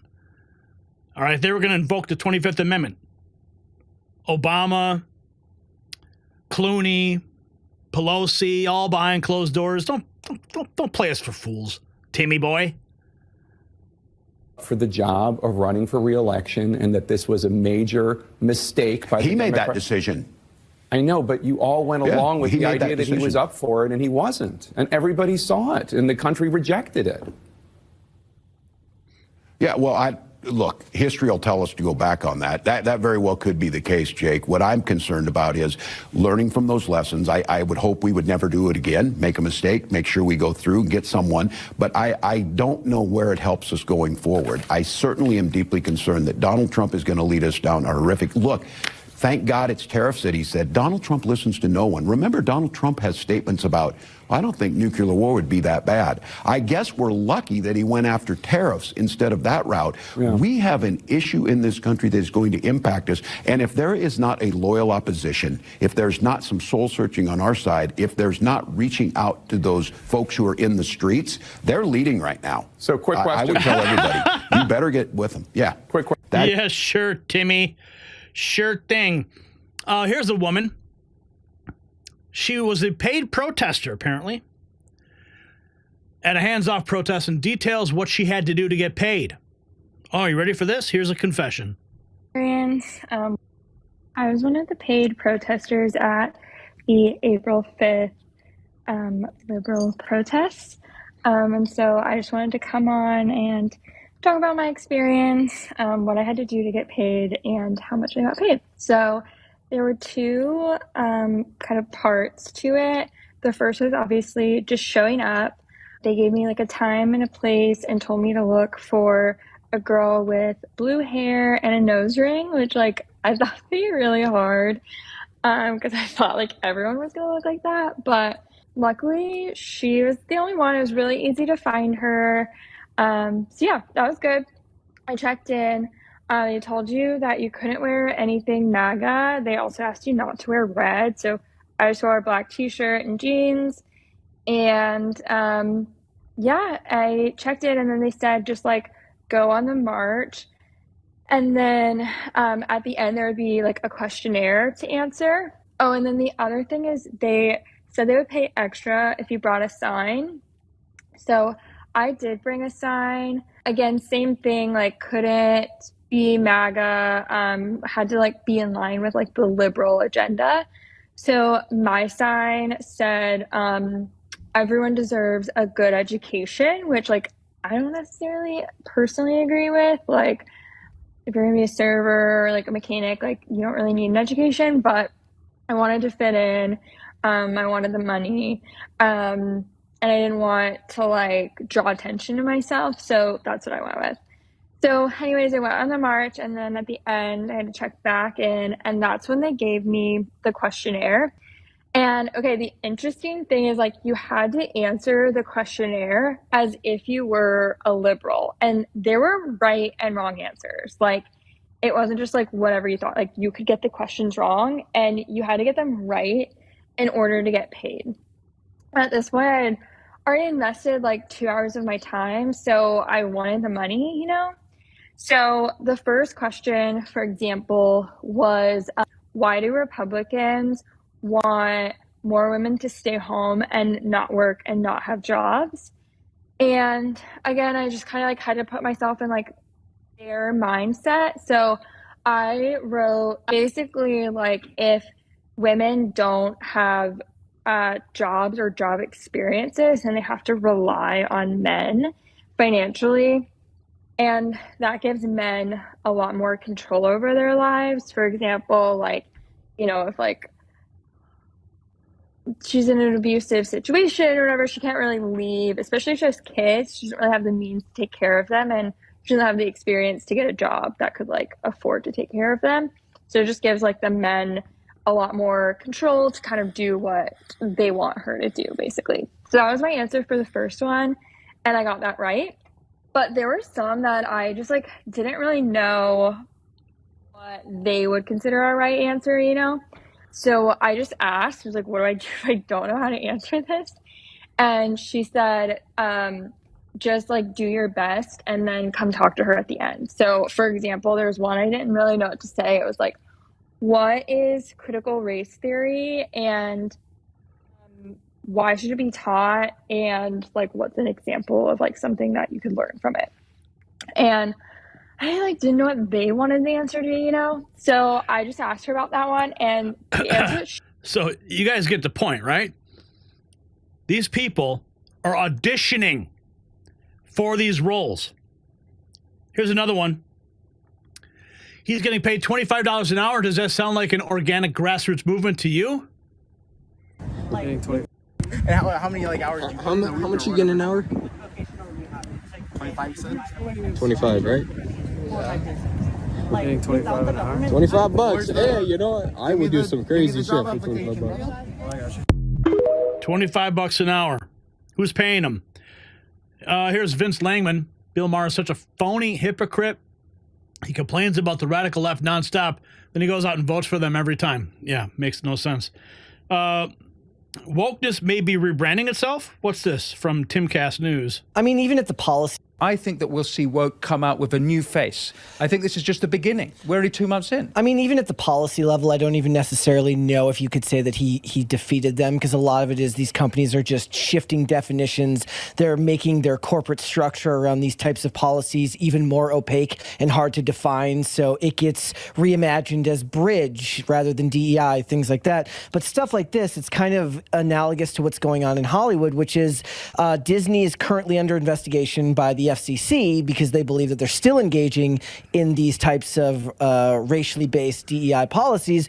But at the level of the studios and what they're creating, most of them are still all in on creating stuff like this. The only reason some of it was gutted was because a lot of the studios that were at least a little bit smarter understood that the money was not going that way. So it just gave them it let Trump be the excuse to get rid of it. But like because they're all going broke.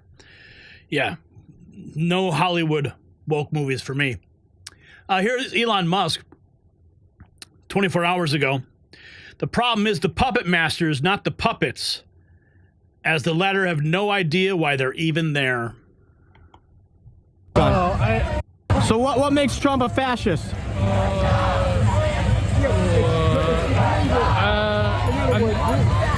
What makes Trump a fascist? He does things without You gotta talk loud. I don't have my mic on. I'm not really good into interviews. Stuff like that. Sorry? He just does everything he wants, and not following laws or he's a convicted felon. That's all I know. Well, but your sign says he's a fascist, and I'm just curious what makes him a fascist. One of the things is that he's trying to control the media, right? Say that again? He's trying to control the narrative. How is he trying to control the media? Doesn't every president try to control the narrative? They try to control their own narrative, but one of the things that Trump has done, for example, is the renaming the Gulf of Mexico, and then not allowing the Associated Press to come into the White House. Basically, trying to. Well, that's because the Associated Press refuses to adhere to his statutory authority to rename it. These people are brainless. Okay, there's more, I guess, right? Oh, here's Mark Cuban. Ooh, admitting the only reason he supported Kamala was because she wasn't Donald Trump. Considering how... Tell us and remind us why you were so supportive of Kamala Harris and the Democratic Party, considering how chaotic things looked, and we ultimately learned that side of the aisle was. Because she wasn't Donald Trump. Simple as plain? Just that simple? If it were anybody else other than Donald Trump, let's say, for example, it was Nikki Haley. Let's say, for example, it was Ron DeSantis or Chris Christie, even of Vivek Ramaswamy or somebody. Are you saying that you may have thought differently? I voted for Nikki Haley in the Texas primary. I got you. So you would have voted for her for presidency if she had won a Republican nomination? There was a lot more to learn, right? You can't just, jump based off what was happening to the point of the primaries. I didn't agree with everything she said, but I certainly would have considered it. And look, I like Kamala. I don't want to throw her under the bus. Sure. I think she's smarter than people give her credit for, but I think she was really held back by her team. They would not let her do just basic things that would have made a lot of difference. Tell us and remind us why you were so... Oh, Mark Cuban. Oh, boy. What else? Panelists on the big weekend show analyze Barack Obama's latest speech urging Democrats to sacrifice to resist Trump. It has been easy during most of our lifetimes to say you are a progressive and not have to pay a price for it. Now we're at one of those moments where, you know what, it's not enough just to say you're for something. You may actually have to do something and possibly sacrifice a little bit. Sacrifice what? Your Tesla that you bought? I don't know what he's talking about. Well, he's talking to a college audience there, which I think is worth noting, and why some of the applause lines that he hits actually got applause. He goes into some of the things that are happening across the country and how people should be pushing back, and not just the students, but entities. He says if you're a law firm being threatened, you might have to say, okay, we'll lose some business. But then he goes on, if you're a university, you may have to figure out, are we in fact doing things right? Have we violated our own values, our own code, violated the law in some fashion? If not, you're being intimidated. He goes on to say, we'll stand up for what we believe in, and we'll pay our researchers for a while out of that endowment. We'll give up the extra wing or the fancy gymnasium, that we can delay that for a couple of years because of academic freedom. So he's going specifically at university students in this particular course of action. I think it might be better received than it was when he was scolding African-American men for lagging their support of Kamala Harris. So he knows his audience, and he's going for a group that he thinks he can mobilize. Well, he is a former community organizer, so maybe he's getting back into that as the elections continue to lose for him. But meanwhile, speaking of Democrats, there is a civil war brewing within the Democratic Party, and it looks like the far left is taking control. So Chuck Schumer better look out. The Senate Minority Leader is losing by double digits to AOC in a new poll for the 20. Yeah, that's kind of scary, actually. Thinking that AOC is rising. Here's more from Stephen A. Smith, finally admitting Trump is doing what he promised to do. Former Vice President Kamala Harris, who addressed a woman. I've got to get into some high-profile Democrats that are speaking out against the Trump administration. I'll start with former Vice President Kamala Harris, who addressed a women's summit yesterday in California. The former Democratic presidential nominee, who lost to Trump in November, said the president's moves since he returned to office were largely predictable. Here's more of her remarks last night at the Leading Women Defined Summit.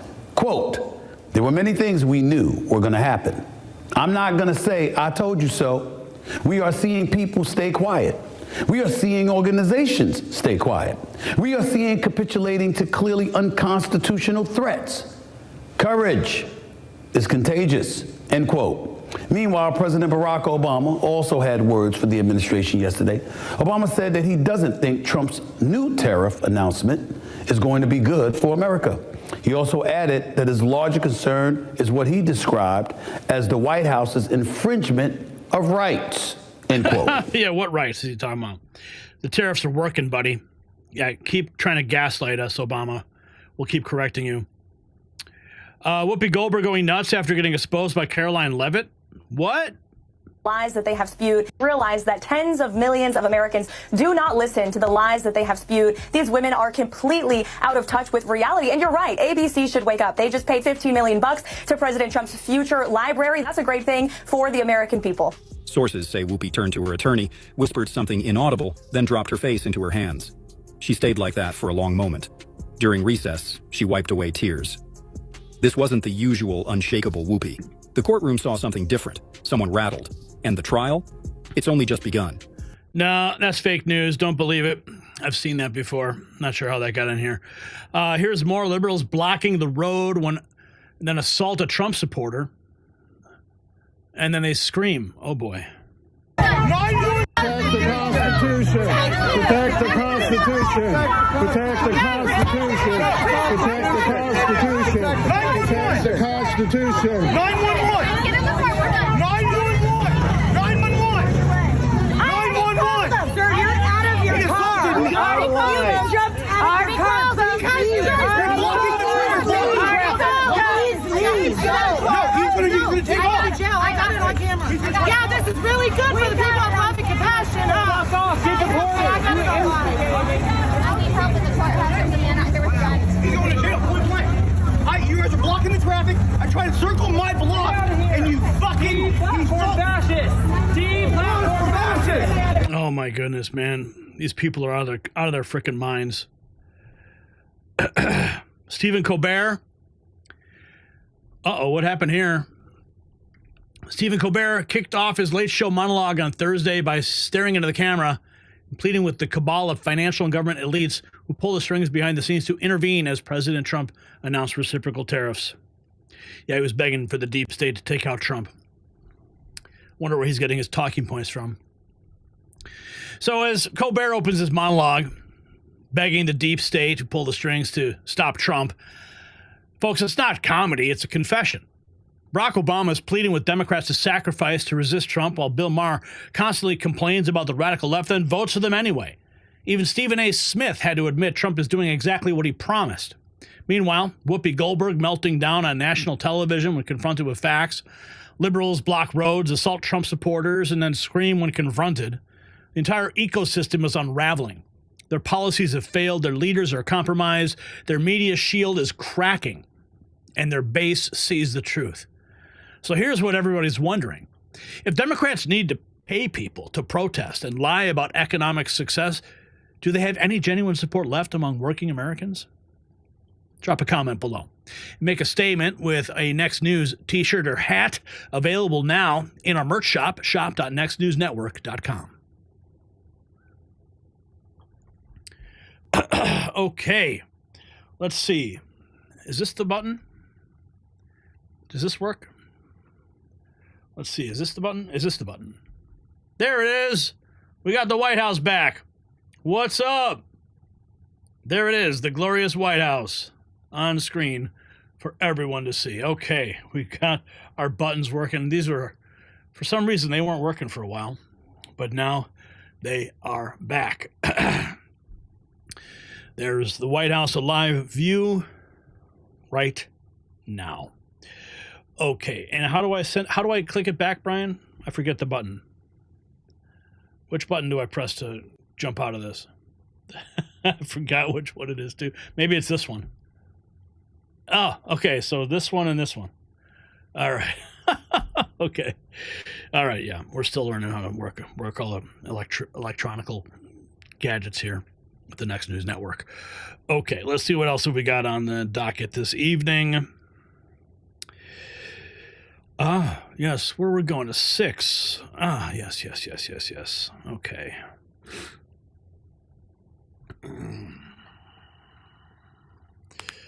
£10 sterling.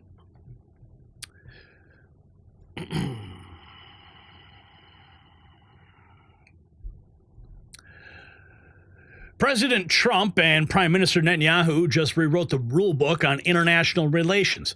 Standing shoulder to shoulder in the White House, Netanyahu made an unprecedented pledge. Israel will eliminate its trade deficit with the United States immediately, not gradually, not eventually, now.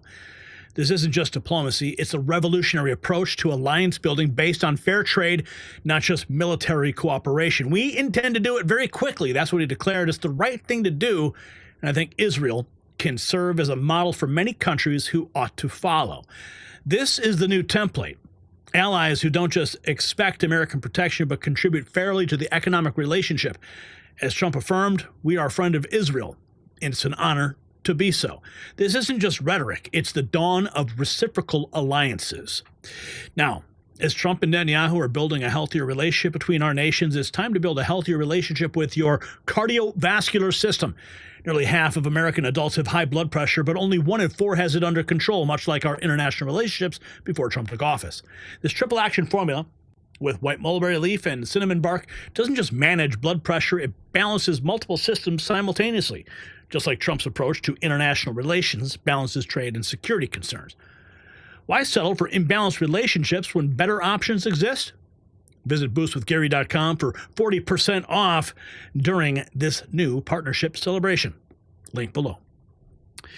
Now, our White House correspondent, Matt Bailey, was on the scene in the White House this morning. Let's check in with his first report. Good afternoon from a very busy White House press briefing room as we await the arrival of Israeli Prime Minister Benjamin Netanyahu here to Washington, D.C. It is expected that he and President Trump are meeting to discuss tariffs, but of course the situation in the Gaza Strip will certainly be on the table as well. As far as the week ahead, what we're looking at is some countries already lifting their tariffs on the United States and calling President Trump. We expect him to have more meetings either via telephone, via video conference, or maybe even more world leaders coming right here to the White House this week to discuss international trade with President Donald Trump. He is the deal maker in chief, and it so far seems that his tariffs are having the effect that he wanted.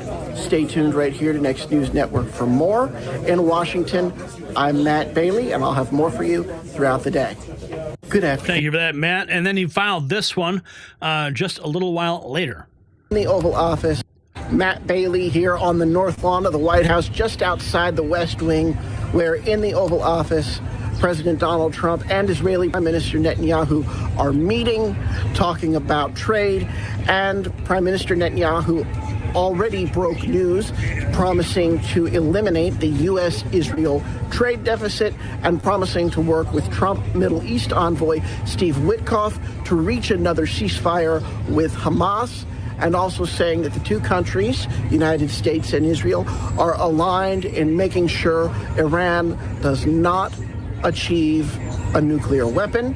And President Trump said that his administration this past weekend actually began direct talks on that front with Iran. The tenor of the meeting in there is that Donald Trump still believes in the tariffs, saying that they're a good thing. He addressed some mixed messages that were coming out of the White House office, one that said the tariffs were permanent, one that said he was open to negotiations, and Donald Trump said, I quote, both can be true. You can have permanent tariffs and you can have negotiations. As we know, some countries have already entered into negotiations or are already drastically reducing their tariffs on the United States, or may even be traveling here this week, as I said in my previous update, to meet face-to-face with Donald Trump to talk trade. You know, talking turkey, we got to talk trade. So more from this White House this week as the economy is front and center. But one thing that President Donald Trump, the deal maker in chief, made clear is that it is America first, and he will not agree to any reduced trade terms, any reduced tariff terms that do not favor the United States with regard to trade. In Washington, at the White House, I'm Matt Bailey.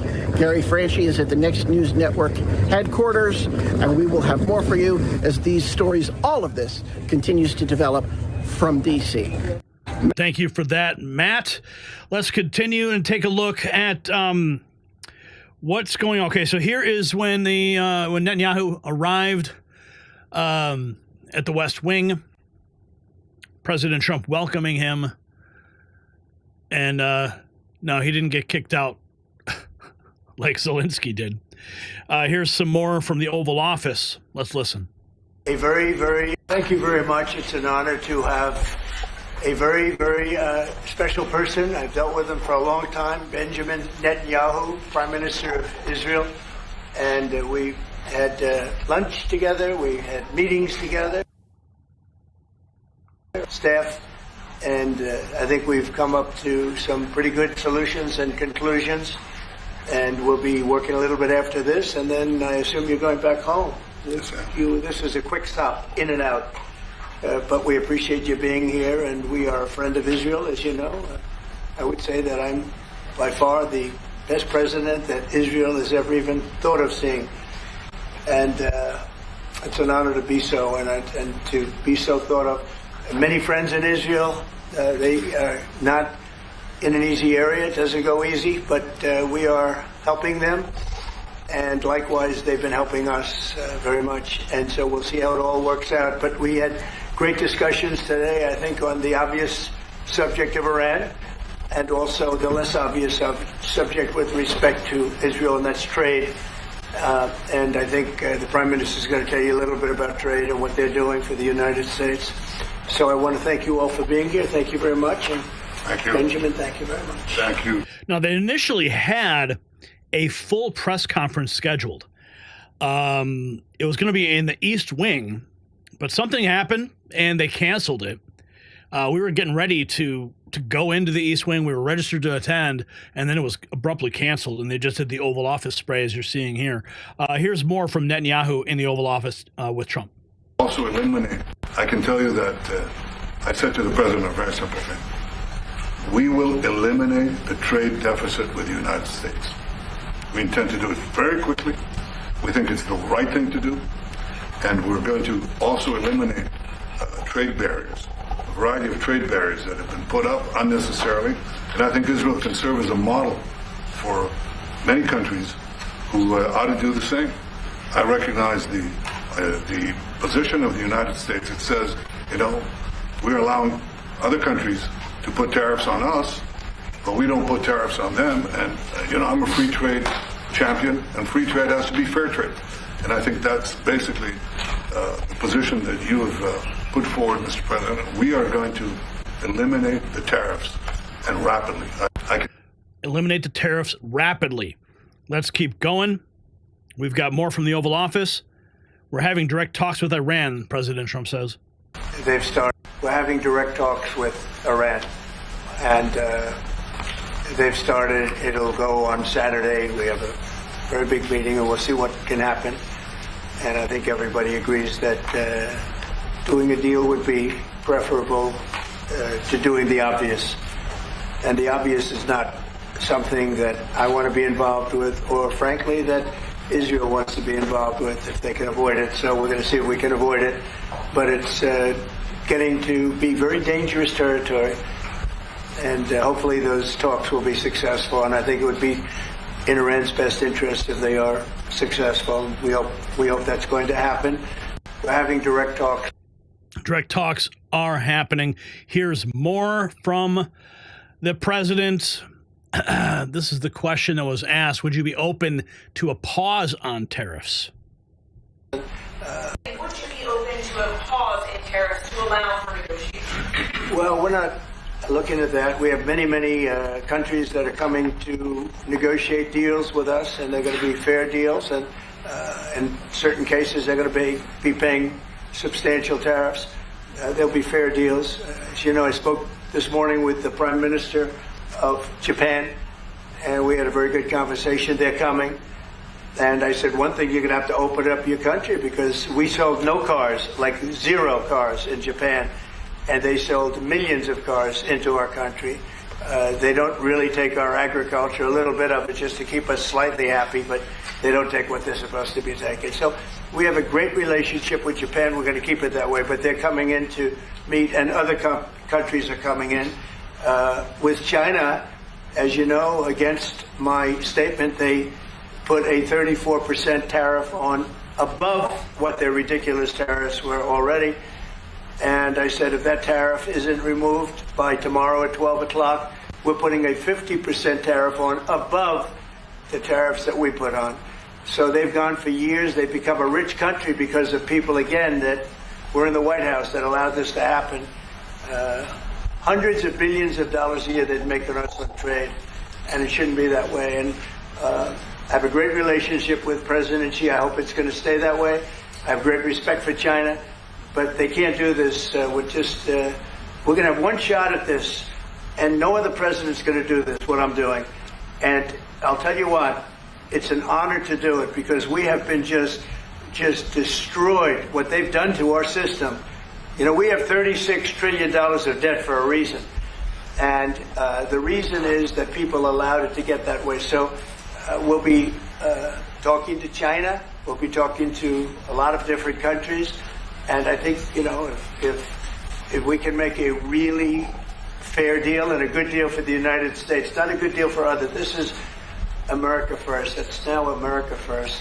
And we didn't put America first. We put America last. The people that were in the Oval Office put America last, and we're not going to stand for it. Yeah. Why didn't he say China? That's what I want to hear him say. China. No, but we got some serious stuff happening. Here is Secretary of Defense. What? It's been a bad 3 weeks for the Houthis. Uh-oh. Weapons. It's been a bad 3 weeks for the Houthis, and it's about to get worse. been a devastating campaign, whether it's underground facilities, weapons manufacturing, bunkers, troops in the open, air defense assets. We are not going to relent. And it's only to get more unrelenting until the Houthis declare they will stop shooting at our ships. And we've been very clear, the Iranians as well, they should not continue to provide support to the Houthis, and that message has been made very clear. So we have a lot more options and a lot more pressure to apply, and we know, because we see the reports, how devastating this campaign has been in them, and we will not relent. It's been a... We will not relent. Here's President Trump saying that they can both be true, echoing what we saw Matt Bailey reporting on just earlier. These tariffs, do you expect any of these deals to be made before April 9th? And secondly, there have been some mixed messages from your administration. You're talking about negotiations, and yet others in your administration are saying that these tariffs are actually permanent. What is the action? Well, it could be. They can both be true. There can be permanent tariffs, and there can also be negotiations, because there are things that we need beyond tariffs. We need open borders. You know, we almost had a deal with China where we're going to open up China. It was almost done. Some of you remember it during my first term, and it was very disappointing. We ended up making a great deal. $50 billion worth of product was sold. $50 billion. You'd like that in Israel. And I made that deal, but it wasn't the deal that I wanted. It was the deal that I wanted was that, plus they were going to open up China so that our companies could go into China and compete with other countries and China for the, for a large number of people. And at the very end, that deal was terminated, and we went to a piece of the deal. And there are a lot of things outside of tariffs, but tariffs are very important. But there are a lot of things like opening up countries that were totally closed. China is essentially a closed country. In fact, it is a closed country. And what they do is they charge tariffs so that if you sell cars or if you sell anything, nobody's going to buy it because the price is out of control. But that's true with a lot of other countries also. So we're going to get fair deals and good deals with every country. And if we don't, we're going to have nothing to do with them. They're not going to be allowed to participate in the United States. They will not be allowed to participate in the United States. Nope. You want access to our markets? You better play ball with us. That's how it works. Let's keep going. The European Union. Here's Trump on the EU. Japan, and that's the European Union's been very bad to us. They don't take our cars, like Japan in that sense. They don't take our agricultural product. They don't take anything practically. And yet they send millions of cars in a year, Mercedes-Benz, Volkswagen, BMWs. They're sending millions and millions of cars into the U.S., but we don't have a car that's been sold to the European Union or other places, but let's go for the European Union. And it's not going to be that way. It's got to be fair, reciprocal. It's got to be fair. It's not fair. And fairness is returning. Here's more President Trump on groceries. Couldn't live. I mean, we're cutting prices because prices got so high, people couldn't live. I mean, the prices for groceries, the prices for standard groceries, standard things were going through the roof. They couldn't live. And now those prices are coming down. So call them groceries, but that's down. Energy's down, and interest rates are down. Everything's down. And the interest rates, the beauty there is when we refinance debt, debt's become such a big factor in this country. We're going to start paying debt off with tariffs and other things. But it's such a big factor because the interest rate's so high. Well, now that's coming way down. So our budget's going to look a lot better because interest costs are way down. And I guess I've done that. I mean, we're cutting prices. I guess I've done that. Oh, yes, you have, sir. Yes, you have. Leslie Stahl, what's this? Oh, here's Peter Ducey. Trump wants a big deal. Get back to you. And is it your hunch that the president eventually wants to do a deal, but is pretending to get a better deal, pretending like he doesn't want one? For example, when Vietnam said, let's just zero out everything, he said, yeah, I'll get back to you. And Israel says something very similar. Or do you think the president just is going to hold firm, bring manufacturing back, get the tariff revenue, and let the market do what the market does? Do you know what's going on? Are we trying to get a deal? It seems like he does want a deal, but not a little deal. He wants a big deal that would guarantee the financial health of the United States government and U.S. companies for generations to come. If they make a deal now, the thought here is it's not going to have the same impact as if you make sure that the whole world knows you are serious and that you will sit by and watch the stock market drop and drop and drop day after day after day to get to a better deal, bigger and better deal down the line. Will it work? I don't know, but it does seem like that is the goal, and there is no. It hasn't even been a week since Liberation Day. Why take your foot off the gas now? Exactly. So while direct talks with Iran continue, Trump made it clear doing a deal would be preferable to doing the obvious. That's statecraft with teeth. Meanwhile, Defense Secretary warned that the Houthis, yes, it's been a bad 3 weeks, it's about to get worse. The administration doesn't just talk, it acts, and our allies are finally stepping up, not just militarily, but economically. The Trump-Netanyahu alliance represents something profound, relationships where America doesn't just give and give while receiving nothing in return. For decades, we've protected nations that undermine us economically. We've defended borders overseas while ours remain open. We've sent billions abroad while our infrastructure crumbled. That era is ending. Israel just became the first nation to fully embrace this new paradigm. So the question is now, will other allies follow Israel's lead and offer fair trade, or will they face the consequences of America's economic arsenal? Drop a comment below and show your support for the Next News Network by hitting our merch shop at the link below, shop.nextnewsnetwork.com, and grab a hat.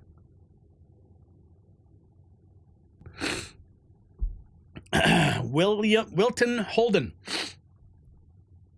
wants to name it the Paul and Nancy Public Crapper. Talking about that $1.7 million toilet in San Francisco. Craig dropping $10 earlier. Welcome back, Gary. Please say 10 pounds sterling. One more time for Heather. Thank you. You're the best. Thank you. You're the best. Looks like a bunch of memberships were just gifted out. Our boy gifting 5 Next News Network memberships to K, Fatal, Sevenfold, Kevin, Robin, and Karen. And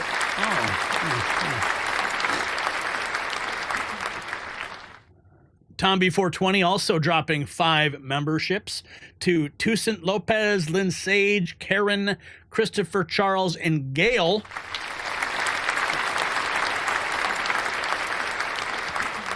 Welcome to the family. So right now we are currently at $71.77. Maybe we'll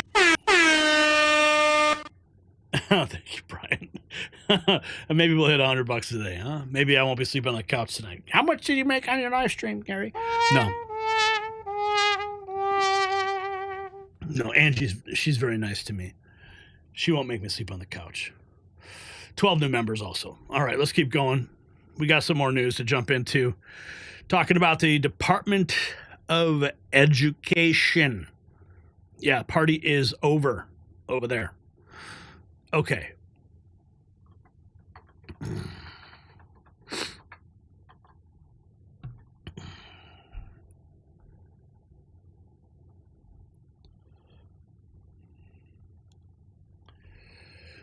The Supreme Court just delivered a seismic victory for President Trump, greenlighting his move to block $65 million in Department of Education grants earmarked for Democrat-aligned NGOs pushing radical DEI agendas in schools. This isn't just budget cutting, it's a direct challenge to the educational establishment that's been indoctrinating children for decades under the guise of inclusivity. The department that was supposed to elevate American education has instead overseen its systematic decline. As one noted, the Department of Education dumbed Americans down. Lily Tang Williams, who passed a 100-question civics test to become a citizen, asked the question, why don't high school students have to pass the same test before graduating? It's a fair question. Well, many graduates can't even name the 3 branches of government. Oh yeah, wait till you see this video. And while Trump takes a sledgehammer to educational bureaucracy, Chuck Norris is taking a sledgehammer to aging, just as our education system has been infiltrated by ideologies that weaken academic performance. Our bodies are infiltrated by inflammation that weakens physical performance. The Department of Education has lost accountability and purpose, much like how our bodies lose strength and vitality without proper intervention. Now, Chuck discovered 3 critical factors to sabotage our bodies as we age, and addressing them allowed him at 84 to maintain the strength many lose by 50. Revolutionize your health like Trump is revolutionizing education at chuckdefense.com/next. Check out the video there. It's linked in the description. So Lily Tang Williams posting this. Can anyone justify trillions spent by the Department of Education when we have these students? I had to pass a test before becoming a U.S. citizen, 100 questions on civics. High school and college students should pass the same test before graduating, and she posted this video from libertyhangout.tv. Fight in the Revolutionary War? Who did the colonists fight in the Revolutionary War? Oh, God. In the Revolutionary War? It was, I don't know if this is right. I mean, it sounds so stupid. Was it the Spanish? Wait, what are your majors? Business. Biology. Okay. Elementary education. Oh. What shape is the U.S. Pentagon building? Isn't it just a square? How many U.S. senators are there? 6, 7. 6, 7. 2 for each state. How many amendments are in the Bill of Rights? There's a lot. I know 17. Who won the Civil War? Oh, shoot. It's East or West, right? Well, it's the Civil War, so it's the civilians versus whoever was in power. How many justices are on the Supreme Court? Justices? Mm-hmm. So, like, when you say that, like, you mean, like, the FBI? Who is on the $100 bill? Oh, I know that. Abraham Lincoln? Nope. Abraham Lincoln. Come on, bro. That's the First Amendment. What's the second? Right to vote. Name 3 states that border Canada. We'll just do 1 per person. Asia. I didn't know Canada had a border. Who did the colonists fight in the Revolutionary War? Yeah, that's the state of our education today, folks. And here is a point that was made. We're going to continue. Here's a point that was made. I'm going to play this clip a little bit later, but here's another one. This guy literally left the conversation, a college student getting fact-checked in real time. President Trump has been president now for 50 days. Do you think that he's making America great, or do you think that he's making it worse? Worse. What specifically is making America worse? All of his executive orders on things like the Department of Education, like a lot of students on campus are scared for their future in education. What specifically are they scared about when it comes down to the Department of Education? Mostly funding. People losing their funding for school. It's difficult. Without the federal Department of Education, there won't be federal funding? Is that the idea? For the most part. Where does that information come from? Like, how did you find out about that? Mostly just reading exactly what he's putting out, all the orders, just reading the documentation. The reason why is there's a lot of misinformation out there right now that removing the federal Department of Education will remove the federal funding that you receive at Georgia State. Removing the federal Department of Education and dispersing that money that it gets to the states will allow more states to have more ability to give even more funds to students. Isn't that good? Especially, I mean, like, the federal Department of Education's in D.C. They have no idea what's going on here in Georgia State. The Georgia State Department of Education probably does. More funding for more students rather than a D.C. bureaucrat getting his salary for it. Is that good or bad? I'll let you keep believing what you believe. Okay. President Trump has been president now for 50 days. Yeah, you can't stand up to the facts. Here is the big win. The Supreme Court delivered a huge win for Trump, allowing him to block $65 million in Department of Education grants to Democrat NGOs to promote DEI in schools. Paula Reed joins us now. Paula, we're apparently just learning about this in the last few minutes from the court. What's going on? So this is significant because, as you said, this is really the first time that President Trump has gotten a win from the high court since he came back to the White House and has undertaken this expansive effort to reshape the federal government. Now here, the Supreme Court is allowing him to block $65 million in Department of Education grants meant for states to help with teacher shortages. Now, these grants were allegedly targeted because they contain some DEI initiatives. I want to caveat, while this is a win for the administration, it's sort of a lowercase w win, because this is one of the lesser known challenges in this parade of cases that is heading to the Supreme Court related to things that Trump has done since he took office. There's still outstanding questions about whether the Supreme Court will uphold his effort to do away with birthright citizenship or use war powers to facilitate deportations. His lawyers have always told me, Casey, they are confident that even if these policies are blocked at the lower court, that once these ideas, these questions got before that conservative supermajority, that they would prevail. But it's unclear that will be true. I will note in this case that Chief Justice John Roberts sided with the 3 liberal justices dissenting in this decision. Very interesting. All right, Paula Reed for us there. Paula. Because John Roberts is compromised. Here's more. New York State Department of Education who basically told the Trump administration to go to hell after being told to scratch all diversity and equity initiatives across the school or lose funding.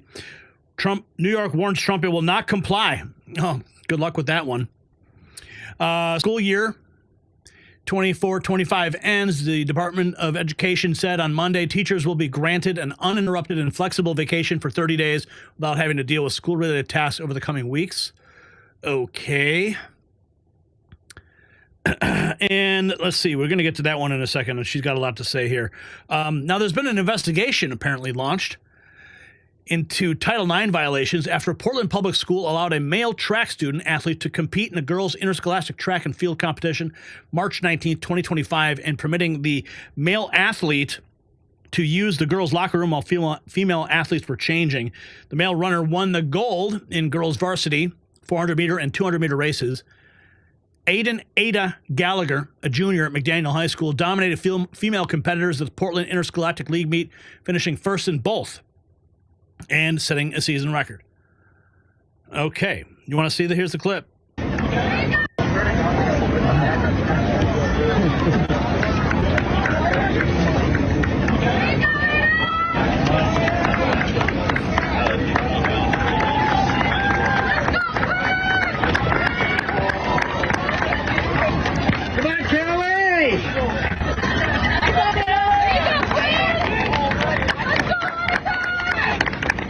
No biological advantage there. None whatsoever. Just a bold and brave and beautiful human being. Under investigation now. So here's Jenny B. Foxy. Sassafras 84 says, I can't love this enough. Point made. There's a huge difference in educating and teaching. The Department of Education dumbed Americans down. Here's Jenna B. Foxy. Hey, this is how Why is it that the generation who grew up in one-room schoolhouses was far more educated than the youth of today? Here's a fun fact about me. I was born in 1987 to 2 17-year-old parents. To make... Okay, we can't play that. Unfortunately, there's a music problem. Sorry. Here's Brett Weinstein saying they're hiding everything. What I mean is they're sabotaging all the mechanisms. Mechanisms that, they are hiding everything. And what I mean by that is that they are sabotaging all of the mechanisms that we would normally use to figure out what's true. And that sounds like a wild exaggeration, but it isn't. The fact is, it's not even just an attack on the university system. It's an attack on every single university. The research done there is low quality, not repeatable. The lessons taught there are actually, in large measure, not even true anymore. Things that are verifiably false are taught as if they are true. Our regulatory agencies work exactly in reverse. They protect regulators from citizens, not the other way around. So something is attacking all of the mechanisms in civilization that are supposed to seek the truth and act upon it. And that's not a coincidence. Our truth-seeking apparatus has been under such intense attack, we don't know what's true. Some things that are very easy to establish. It's not a difficult scientific question to figure out whether or not mRNA vaccines cause turbo cancers. That's a very straightforward scientific problem, but we are nonetheless left to grapple with anecdote because to the extent that there are studies, they're likely to be set up to fail, and the rest is anecdote. So we are left to make sense of the world without the most obvious basic tools, without anything that flows to us from the Enlightenment. And that is indeed a very dangerous predicament. Yes, we're in a very dangerous predicament indeed. And that's why we need to rein in the Department of Education so we don't have situations like this. I don't know if this is right. I mean, it sounds so stupid. Was it the Spanish? Wait, what are your majors? Business. Biology. Okay. Elementary education. Oh. Yeah, do you want her teaching your kids? So the Title IX investigation has been launched in Portland after a male track athlete was allowed to compete against girls on March 19th. It's not about inclusivity. It's about fairness and the protection of women's sports. Meanwhile, the intellectual Brett Weinstein warned they're sabotaging all mechanisms we use to figure out what's true. That's the real threat. Not just failing to educate, but actively undermining the pursuit of truth itself. For too long, the Department of Education has served as a slush fund for progressive experiments and ideological programming. Billions spent with declining results, reading scores plummeting, math achievement collapsing, while bureaucrats created diversity offices and gender studies programs. The basics of education were abandoned. Now Trump's administration is demanding accountability and returning to academic excellence over ideological compliance. So the question remains, and you guys can hash it out in the comments. Can American education be saved? Or has decades of progressive capture done irreversible damage to our educational foundations? Drop a comment below. And support the Next News Network with some Next News swag. You'll find it linked in the description at shop.nextnewsnetwork.com.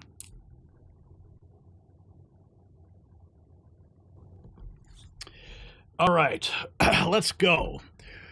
Dark Skull Driver dropping $25. We're just $4 shy of $100. Can we hit it? Who's gonna put us over the top? Who's gonna be the one? Dark Skull Driver, thanks, Gary, for all you do. You greatly deserve it. Well, thank you very much for that. Now we're going to open up the chat room to all of our friends. And we're going to explore what's happening in the news feed in real time. Let's go. Vaccinating pets, not sure about that. Do you do that? Is that a thing? America First, stand strong. Erica Donalds. Stand strong, Mr. President, we are with you. John Gardner putting us over the top. Thank you, John. Per character. Holding his belly, laughing out loud. Thank you, John. There is Byron Donalds with his wife, Erica Donalds. Insurrection Barbie. Oh, let's go over the top. Craig hitting another $4 there. What's up, Craig? Thank you. I notice you guys are members. You guys have the chevrons next to your names.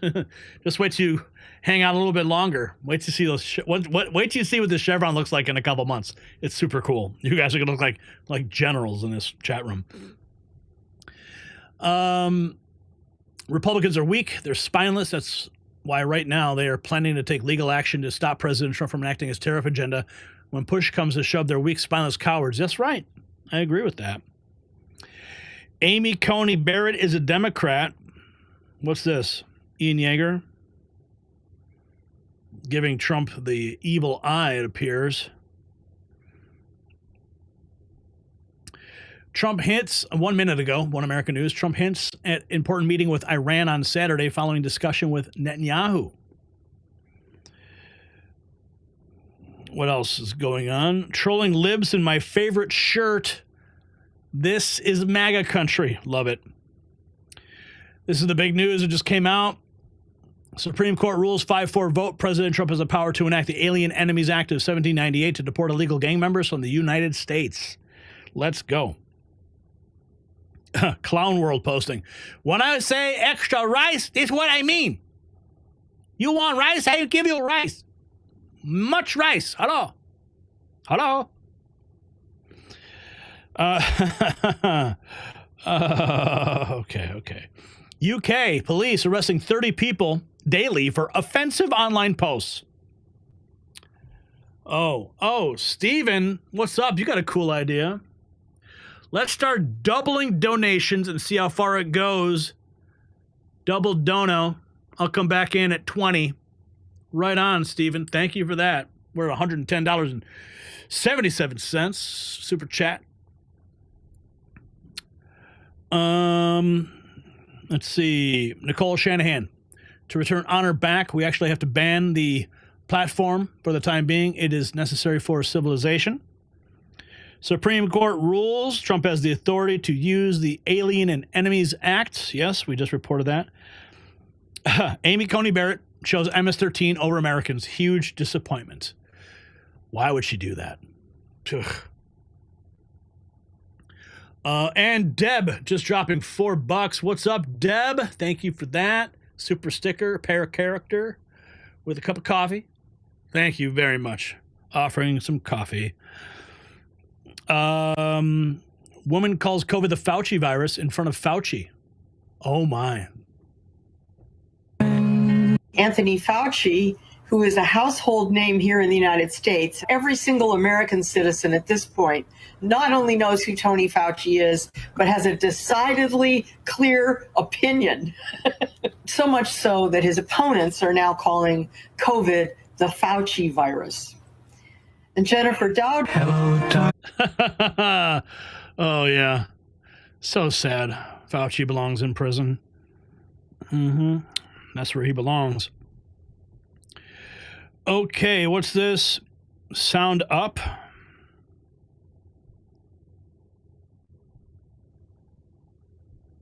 I don't know, like... No, not going to play that. We're going to get music dings. Oh, America lived through a shadow presidency. Ronnie Jackson says there was a massive cover-up of Biden's condition. She had a cognitive test done at the... So explain what kind of cognitive tests are done and why are you sure that Biden couldn't have passed them? Well, look, no one's actually had a cognitive test done at the White House except for President... Whoa, wait, what? Karen, $5. Okay, I'll match you. Wow, you guys are on fire. Karen dropping $5. R. Boyd dropping 10. He says, bing, here's $10. Justin Bink dropping another $5. Anyone who says they like your intro is just trying to make you feel better. A better shout out from Pekin, Illinois. All right, Justin. And Steven, boom, hitting with the 20 spot double dono. We're at 154.77. Okay, let's keep going. President Trump set the precedent. He was the first and only president to get a cognitive assessment done as part of his annual physical. He did that, Laura, because the press, if you remember, were losing their minds, you know, asking me, like, how's this man's not cognitively fit to be president, so on and so forth. Morning Joe, as I recall. It was crazy, but so we did it, right? And President Trump wanted to do it. He said, let's do it, let's knock it out. And he did perfect. He got a 30 out of 30 on it. Fast forward to the Biden administration, 4 years of a cognitive disaster. The man could not find his way from the South Lawn to the Oval Office. Well, it's confusing. And people, guess what? Morning Joe and all these idiots on cable news stopped talking about it, right? But look, there was a massive cover-up, and we have to figure out what's going on. I'm here to tell you that, you know, look, I'm all about looking forward. I'm fired up more than anybody about the agenda that President Trump has for this country. I work 16 hours a day, 7 days a week to push that agenda. But there's certain things that we have to look back at, and we have to look back at what happened during the 4 years of the Biden administration, and we can never let this happen again. We had a shadow presidency for most of that presidency. Oh. There was a massive cover-up that was led by Jill Biden and Dr. Kevin O'Connor and some of the people that were closest to him. So explain... Yep, certainly was. And Tony says, I love his intro. Thank you, Tony. And Mongoose also dropping $2 saying, I love the intro. You guys are awesome. Making me feel so good. And then Duty to Rebel dropping $5 says, Anthony Fan for Life. The lid on the news is going to pop off. Yeah, baby. Yeah, it is. Trump says the U.S. is dealing with Iran directly on the nuclear program. Daniel Morton Bentley, Counsel Deputy Commissioner, New York State Education, has reportedly sent a letter to U.S. Gov stating that they will not comply with demands to end DEI in public schools. Yep, lose your funding. Yep, send them to the Stone Age. Trade expert shreds doubters of Trump's tariff policy. The new Matt Gaetz show. Look at Matt. All on TV and stuff now. God bless him. Okay. Trump's got the pulse of Gen Z. He's not just talking, he's delivering. Tax cuts, freedoms, and future doesn't bow to the woke crowd. Let's keep the momentum rolling. No retreat and no surrender. Look at you guys. Doge, Doge, Doge. Lock him up. Shadow President. Obama's third term. All right, folks. I love you guys. We got a call tonight. We're 173. Wow, you guys really just came through at the end here. Holy cow. So, ladies and gentlemen, what a show we've had tonight. We covered the seismic shifts that are reshaping not just America, but the entire world order. President Trump, just 78 days into reclaiming the White House, has already turned the global system on its head. And wait a minute, I need to pause because Dark Skull Driver just dropped $25. Holy cow. It's one of the best intros for sure. Thank you. Thank you for that. Nice image profile. What is it? Lambo? Is it a Aventador?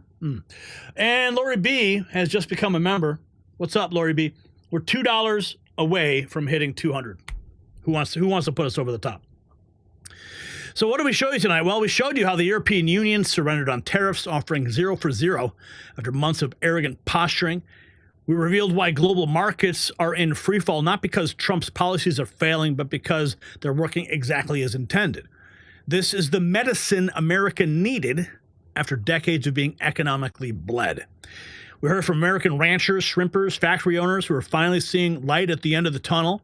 These are the real Americans whose voices need to be heard, the people who built this country and are now fighting to reclaim it with Trump's help.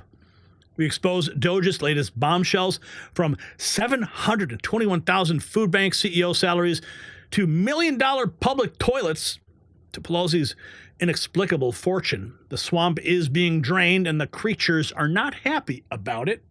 And Tony dropping $2, putting us right over the top. $200 in Super Chats tonight. Happy Monday. Angie, we just got 200 in Super Chats tonight. All right. We also witnessed the Democrat Party's total collapse, paid protesters, media meltdowns, and Obama in panic mode. Their entire ecosystem is unraveling as their base walks away in disgust. We celebrated Trump and Netanyahu's historic alliance as Israel pledged to eliminate its trade deficit, setting a model for what true international partnerships should look like in the new Trump era. Craig dropping $2. Say it, he says. £2 sterling. £2 sterling. Okay, you got it. All right, there it is. You got it. Finally, we saw Trump take a sledgehammer to the Department of Education, blocking DEI grants, investigating gender scandals, and demanding accountability from a system that's failed our children for generations. Now, remember this, Patriots. We can't do the show without your support. The algorithms, yes, they are throttling us. I mean, look at these numbers. Okay? Like, we had more viewers on X today. Isn't that weird? Yeah, the algorithms are throttling us, but the powers that be, they do want to silence, and yet we continue bringing you the raw, unfiltered truth. So if you value what we do, and you don't want to send a super chat, consider donating through the links in the description. Every dollar helps keep this operation running. And remember to tell a friend about our show. Send them the link right now. The more Americans who hear the truth, the stronger our movement becomes. And Stephen Witkowski, hearing the message and dropping $10. Thank you, Stephen. USA, USA indeed. So again, I want to personally thank everyone who sent in super chats. We got Stephen, Craig, and Tony, everybody. Your support, your insights are what make this community so powerful. We see you, we hear you, and we appreciate every single one of you. But before we go, don't forget to check out the merch shop, shop.nextnewsnetwork.com. Have you bought your Next News hat yet? Have you got a Next News coffee mug yet? What are you waiting for? Please, grab one, post a picture on social media, tag us on X. I want to see you guys wearing this stuff because I want you to show the world that you trust the real news. This is Gary Franchi for the Raw Feed. We'll see you next time as we continue documenting America's remarkable resurgence. God bless and good night.